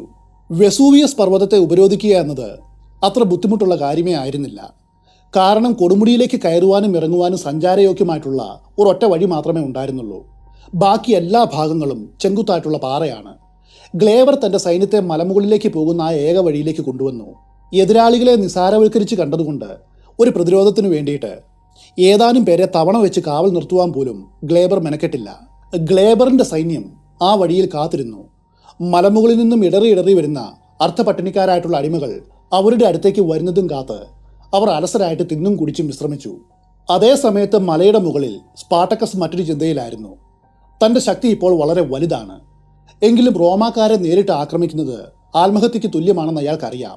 താഴ്വാരത്തിൽ തങ്ങളെയും കാത്തു നിൽക്കുന്നത് നല്ല പരിശീലനം കിട്ടിയിട്ടുള്ള സൈനികരാണെന്നാണ് അദ്ദേഹം വിചാരിച്ചത്. അതുകൊണ്ട് താഴെ കാത്തു നിൽക്കുന്ന റോമൻ കമാൻഡർമാർ സ്വപ്നത്തിൽ പോലും ചിന്തിക്കാത്ത ഒരു കാര്യം ചെയ്യുവാനായിട്ട് അയാൾ തീരുമാനിച്ചു. സ്പാർട്ടക്കസിന്റെ ആജ്ഞപ്രകാരം ക്യാമ്പിലെ സ്ത്രീകളും പുരുഷന്മാരും തകൃതിയായിട്ട് ജോലി ചെയ്യുവാൻ തുടങ്ങി. വെസൂവിയസ് പർവ്വതത്തിൽ ഉടനീളം നിരവധി പച്ച മുന്തിരിവള്ളികൾ വളർന്നു നിൽപ്പുണ്ടായിരുന്നു. അവർ ആ മുന്തിരിവള്ളികളെല്ലാം ശേഖരിച്ചു. എന്നിട്ട് ഏതാനും മുന്തിരിവള്ളികൾ ഒരുമിച്ച് ചേർത്ത് മെടഞ്ഞെടുത്ത് വലിയ വടമുണ്ടാക്കി. അതിശക്തനായ ഒരു ഗ്ലാഡിയേറ്ററിന്റെ ഭാരം താങ്ങുവാൻ കഴിയുന്ന കയറുകളാണ് അവരിങ്ങനെ ഉണ്ടാക്കിയത്. അന്ന് രാത്രിയിൽ സ്പാർട്ടക്കസും അദ്ദേഹത്തിന്റെ സംഘത്തിലെ ഏറ്റവും മികച്ച പോരാളികളും ഒരു പാറയുടെ മുകളിലേക്ക് പോയി. അവർ പാറക്കെട്ടുകളുടെ മുകളിൽ കയറുകൾ കെട്ടി ഉറപ്പിച്ചു. എന്നിട്ട് ആയുധങ്ങളും കടിച്ചു പിടിച്ച് കുത്തനെയുള്ള പാറക്കെട്ടുകൾ വഴി നിശബ്ദമായിട്ട് തൂങ്ങിയിറങ്ങി. നേരെ റോമൻ ക്യാമ്പിന്റെ പിന്നിലാണ് അവർ തൂങ്ങിയിറങ്ങിയത്. എന്നിട്ട് രാത്രിയുടെ ആനുകൂല്യം മുതലാക്കി റോമൻ ക്യാമ്പിന്റെ നേർക്ക് രൂക്ഷമായിട്ടുള്ള ആക്രമണം അഴിച്ചുവിട്ടു. വാൾ തലപ്പുകൾ മിന്നിത്തിളങ്ങി, തീപന്തങ്ങൾ തട്ടിമറിക്കപ്പെട്ടു. രാത്രി മുഴുവനും റോമാക്കാരുടെ നിലവിളികൾ നിശബ്ദതയെ ഭഞ്ചിച്ചു. ഒന്നും അറിയാതെ ഉറങ്ങിക്കിടക്കുന്ന പട്ടാളക്കാരെ ഗ്ലാഡിയേറ്റർമാർ കോടാലികളും മൂർച്ചയുള്ള വെട്ടുകത്തികളും കൊണ്ടാണ് നേരിട്ടത്. അസംഘടിതരായിട്ടുള്ള ഈ താൽക്കാലിക തട്ടിക്കൂട്ട് സൈന്യത്തിന് ഒരു കാര്യം പെട്ടെന്ന് മനസ്സിലായി. ഗ്ലേബർ എത്ര പ്രതിഫലം നൽകിയാലും എവിടെയോ നിന്നും പ്രത്യക്ഷപ്പെട്ട ഈ കിരാത മനുഷ്യരോട് തങ്ങൾക്ക് പിടിച്ചു നിൽക്കുവാനായിട്ട് കഴിയില്ല. അവർ ചിതറി ഓടി.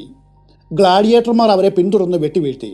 വെസൂവിയസ് പർവ്വതത്തിന്റെ താഴ്വാരത്ത് വെച്ച് നടന്ന ഈ യുദ്ധത്തിൽ മാത്രമാണ് ഗ്ലേബറിനെ കുറിച്ച് പറയുന്നുള്ളൂ.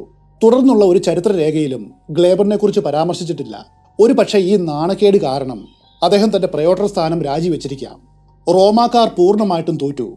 തങ്ങളുടെ പാളയം ഉപേക്ഷിച്ച് അവർ ഓടി. സ്പാർട്ടക്കസിനും അനുയായികൾക്കും ഒഴിഞ്ഞ ആ റോമൻ ക്യാമ്പ് വലിയൊരു അനുഗ്രഹമായിരുന്നു. അവർക്ക് അവിടെ നിന്നും ധാരാളം പടച്ചട്ടകളും ആയുധങ്ങളും കുതിരകളെയും കിട്ടി.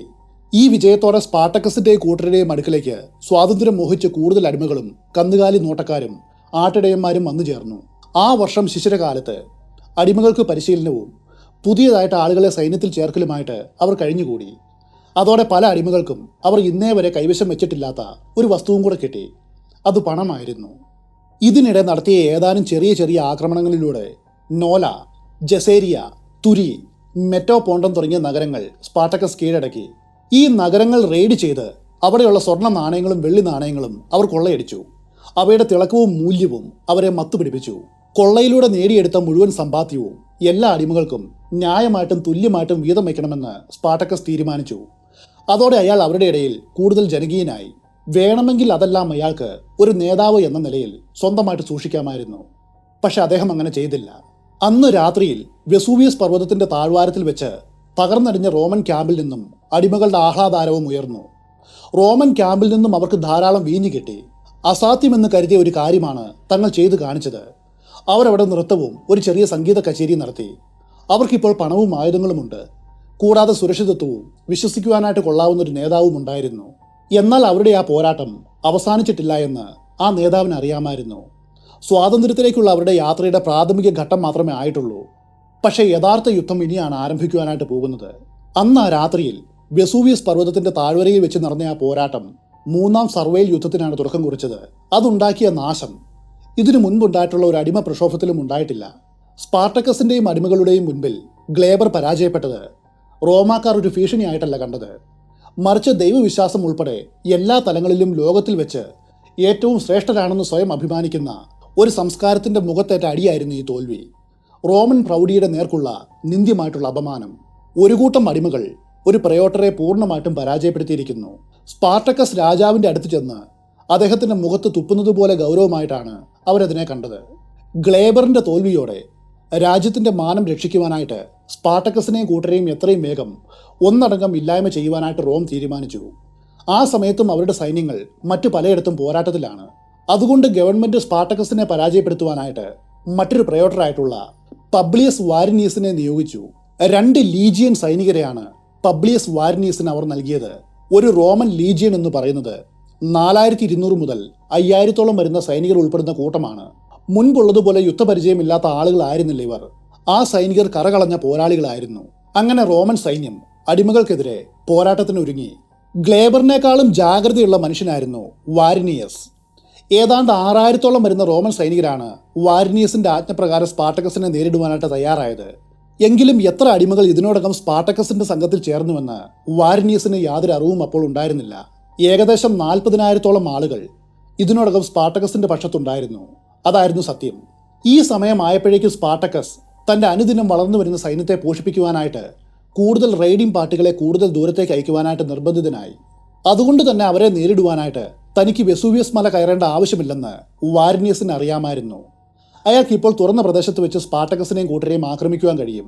അതുകൊണ്ട് തന്റെ സൈന്യത്തിന്റെ ഭൂരിഭാഗത്തെയും അയാൾ 2 ഗ്രൂപ്പുകളായിട്ട് തിരിച്ചു. പിന്നെ അവരെ ആക്രമണത്തിനായിട്ട് അയച്ചു.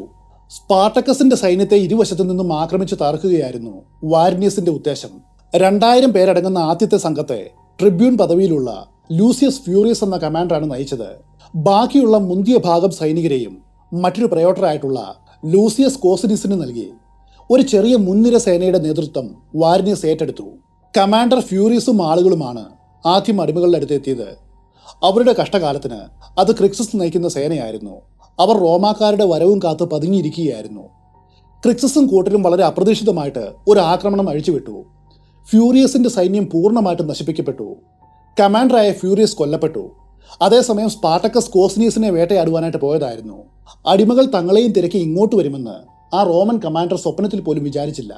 വെസൂവിയസിൽ നിന്നും കേവലം 6 മൈൽ അകലെയുള്ള ഹെർക്കുലേനിയത്തിൽ വെച്ച് യുദ്ധത്തിന് വേണ്ടിയിട്ട് തയ്യാറെടുക്കുന്ന കോസിനിയസിനെയാണ് സ്പാർട്ടക്കസ് കണ്ടെത്തിയത്.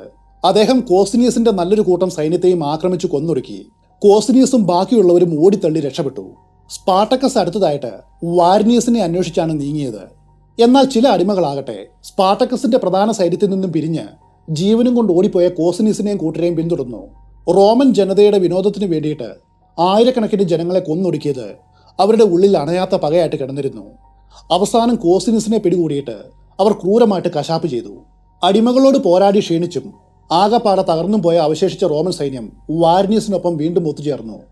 അതേസമയത്ത് സ്പാർട്ടക്കസിന് ഒരു കാര്യം മനസ്സിലായി. ഇനി തന്നെ സംബന്ധിച്ച് വെസൂവിയസ് പർവ്വതത്തിന്റെ സംരക്ഷണം ആവശ്യമില്ല. തുറന്ന സ്ഥലത്ത് വെച്ച് നടന്ന യുദ്ധത്തിൽ തങ്ങൾ സാക്ഷാൽ റോമൻ സൈന്യത്തെ തോൽപ്പിച്ചിരിക്കുന്നു. തനിക്കെതിരെ അയക്കുന്ന റോമൻ ലീജിയനേക്കാളും വളരെ വലുതായിരുന്നു സ്പാർട്ടക്കസിന്റെ അടിമ പോരാളികൾ. ഇനി തനിക്ക് എവിടെ വേണമെങ്കിലും ധൈര്യമായിട്ട് സഞ്ചരിക്കാമെന്ന് അയാൾക്ക് മനസ്സിലായി. എങ്കിലും റോമിൽ നിന്നും കഴിയുന്നത്ര ദൂരെ എവിടെയെങ്കിലും പോകുവാനാണ് അയാൾ ആഗ്രഹിച്ചത്. സ്വാതന്ത്ര്യത്തിലേക്കുള്ള വഴി കണ്ടെത്തുവാനായിട്ട് അയാൾ അടിമകളെ തെക്കോട്ട് നയിച്ചു. അവരെ അടിച്ചമർത്തുന്നവരുടെ നാട്ടിൽ നിന്നും ദൂരേക്ക് മാർച്ച് ചെയ്തു. ഇതറിഞ്ഞ ക്രിക്സസ് ആകട്ടെ വളരെയേറെ പരിഭ്രാന്തനായി. അദ്ദേഹവും സ്പാർട്ടക്കസും സഹോദരന്മാരെ പോലെ പരസ്പരം സ്നേഹിക്കുന്നവരാണ്. അതുകൊണ്ട് തന്നെ പലപ്പോഴും വലിയ തർക്കവും ഉണ്ടാകാറുണ്ട്. ഇത്തവണയും കനത്ത തർക്കം പൊട്ടിപ്പുറപ്പെട്ടു.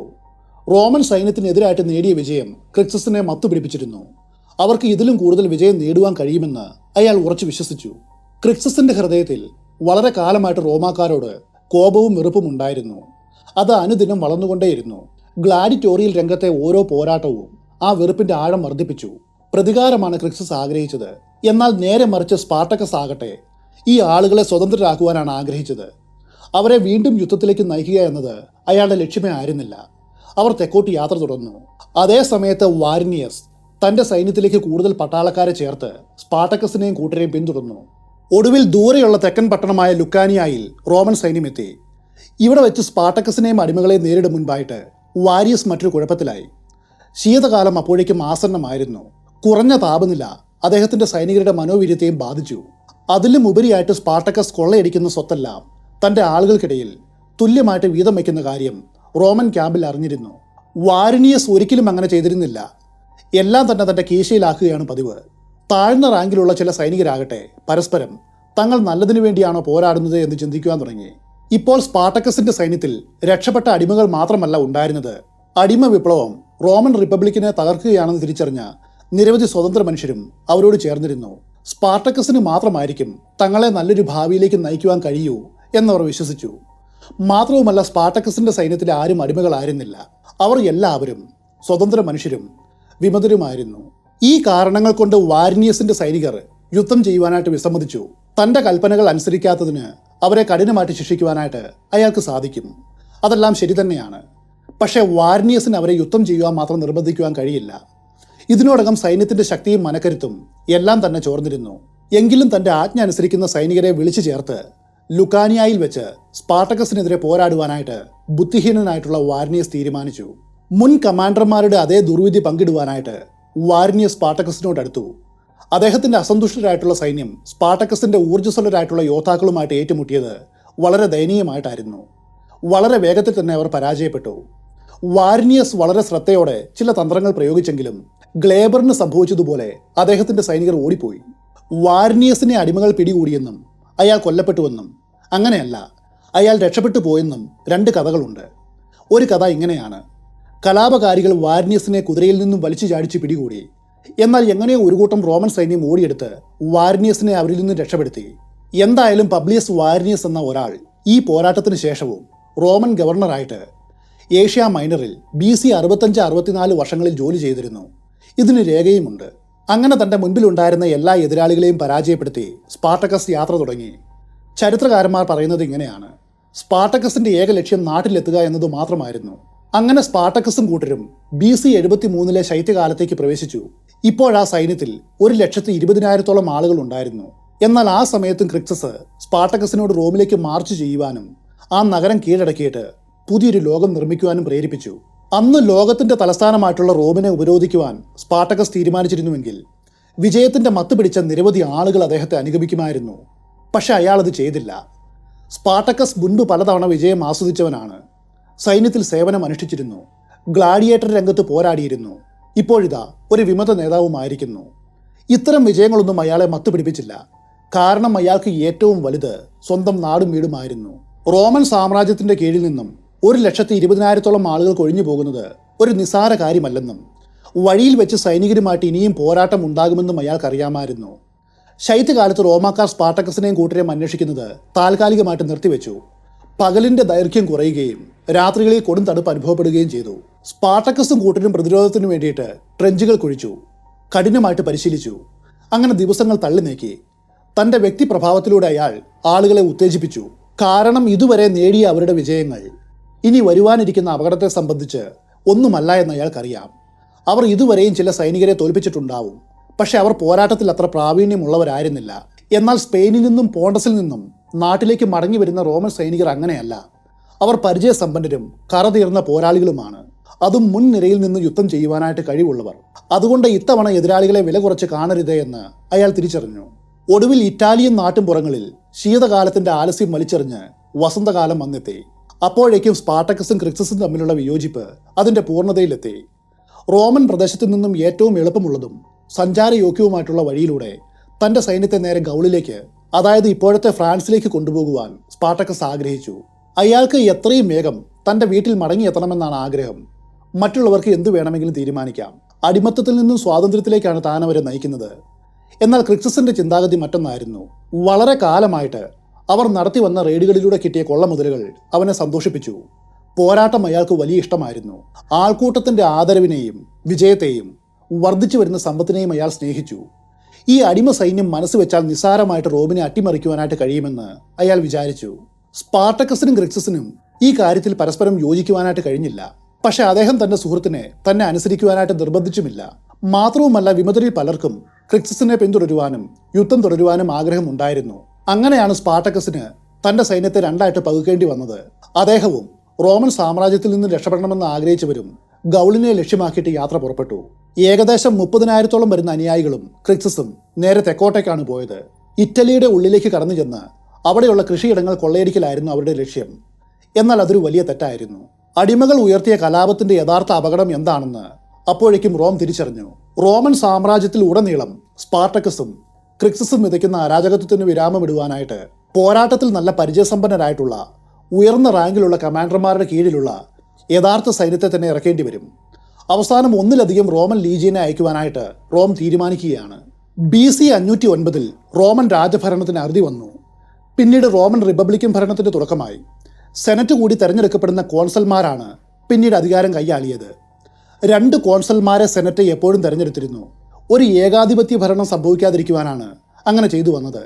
അക്കാലത്തെ കോൺസൽമാർ ഇവരായിരുന്നു: നിയസ് കൊർണേലിയസ്, ലെൻഡുലസ് ക്ലോഡിയാനസ്, പിന്നെ ഒരു ലൂസിയസ് ഗലിയസ് പബ്ലിക്കോള. ഈ 2 കോൺസൽമാരുടെ കീഴിലാണ് അടിമ സൈന്യത്തിനെതിരെയുള്ള മുന്നേറ്റം തുടങ്ങിയത്. ഒടുവിൽ ക്രിക്സസിന്റെ ചെറിയ സൈന്യത്തെ ഗർഗാനോ പർവ്വതത്തിന്റെ കീഴിൽ വെച്ച് പബ്ലിക്കോളയും സൈന്യവും കണ്ടെത്തി. അവർ റോമൻ പട്ടണങ്ങളിൽ ആഹ്ലാദത്തോടെ ആക്രമണം നടത്തുകയായിരുന്നു. ഈ അഹങ്കാരികളെ ഒരു പാഠം പഠിപ്പിക്കേണ്ട സമയമായെന്ന് കോൺസൽ തീരുമാനിച്ചു. പബ്ലിക്കോളയാണ് ആദ്യം ആക്രമണം തുടങ്ങി വെച്ചത്. പലായനം ചെയ്യുവാനോ അല്ലെങ്കിൽ പ്രതിരോധിക്കുവാനോ കഴിയുന്ന ഒരു സ്ഥലം കണ്ടെത്തും വരെ പിൻവാങ്ങുവാനോ അതിനുശേഷം സ്പാർട്ടക്കസിൽ നിന്നും പോഷകസേനയെ സഹായത്തിന് വിളിക്കുവാനോ അയാൾ ശ്രമിക്കേണ്ടതായിരുന്നു. പക്ഷേ ക്രിക്സസ് അങ്ങനെ ചെയ്തില്ല. ഹൃദയം കൊണ്ട് ക്രിക്സസ് ഒരു ഗ്ലാഡിയേറ്റർ ആയിരുന്നു, നല്ല ഒരു കമാൻഡറെ ആയിരുന്നില്ല. ഒരു അപകടം തനിക്ക് നേരെ വന്നാൽ അതിനെ നേരിടുവാനായിട്ട് തിരിച്ച് ആക്രമിക്കുക എന്ന ഒരു മാർഗം മാത്രമാണ് അയാൾക്കറിയൂ. റോമൻ സൈന്യം തങ്ങൾക്ക് നേരെ പാഞ്ഞു വരുന്നത് കണ്ട് ക്രിക്സസിന് യാതൊരു ഭയവും തോന്നിയില്ല. അവൻ തൻ്റെ ആളുകളോട് മുന്നേറുവാനായിട്ട് ആജ്ഞാപിച്ചു. പിന്നെ ധൈര്യത്തോടെ അയാൾ മുൻനിരയിൽ തന്നെ യുദ്ധരംഗത്തേക്ക് കുതിച്ചു. BC 72 വസന്തകാലത്ത് നടന്ന ആ രക്തരൂക്ഷിതമായിട്ടുള്ള പോരാട്ടത്തിൽ 30,000-ഓളം വരുന്ന വിമതർ പബ്ലിക് കോളേജിന്റെ സൈന്യവുമായിട്ട് ഏറ്റുമുട്ടി. എന്നാൽ പോരാട്ടം അവസാനിച്ചപ്പോൾ വെറും 10,000 ആളുകൾ മാത്രമാണ് ക്രിക്സസിന്റെ സംഘത്തിൽ അവശേഷിച്ചത്. 20,000-ഓളം ആളുകൾ കൊല്ലപ്പെട്ടു. അത് ക്രിക്സസിന്റെയും അവസാനത്തെ പോരാട്ടമായിരുന്നു. അയാളും കൊല്ലപ്പെട്ടു. ത്രാക്സിയൻ ഗ്ലാഡിയേറ്ററായ സ്പാർട്ടക്കസിന്റെ കഥ പറയുന്ന വീഡിയോയുടെ 1-ാമത്തെ പാർട്ട് ഇവിടെ അവസാനിക്കുന്നു. സ്പാർട്ടക്കസിന്റെ 2-ാമത്തെ പാർട്ട് ഉടൻ വരും. വളരെ ത്രില്ലിംഗ് ആയിട്ടുള്ള വീഡിയോ ആയിരിക്കും. പൃഥ്വിരാജ് ഒരു സിനിമയെ പറഞ്ഞു കേട്ടിട്ടില്ലേ, കർണൻ, നെപ്പോളിയൻ, ഭഗത് സിംഗ്. ഇവർ 3 പേരുമാണ് എൻ്റെ ഹീറോകൾ. കാരണം ഇവർ 3 പേരും തോറ്റവരാണ്. അതെഴുതിയ എഴുത്തുകാരൻ ഒരു പക്ഷേ സ്പാർട്ടക്കസിന്റെ കഥ വായിച്ചിരുന്നുവെങ്കിൽ ആ 3 പേരെ ഒരു മൂലക്കെടുത്ത് വെച്ചേനെ. പകരം ഒരു പേര് മാത്രമേ പറയൂ, സ്പാർട്ടക്കസ്. അത്രയധികം കലാപം നിറഞ്ഞൊരു കഥയാണിത്. ഇതിൻ്റെ സ്ക്രിപ്റ്റ് ചെയ്യുവാനായിട്ട് തന്നെ എനിക്ക് 2 മാസത്തോളം വേണ്ടി വന്നു. നമുക്ക് ലഭ്യമായിട്ടുള്ള എല്ലാ ഇൻഫർമേഷനും എടുക്കുവാനാണ് അത്രയും സമയമെടുത്തത്. അതുകൊണ്ടൊരു ലൈക്ക് പ്രതീക്ഷിക്കുന്നുണ്ട്. ഉടൻ തന്നെ സ്പാർട്ടക്കസിന്റെ 2-ാമത്തെ പാർട്ടി വെച്ച് നമുക്ക് കണ്ടുമുട്ടാം.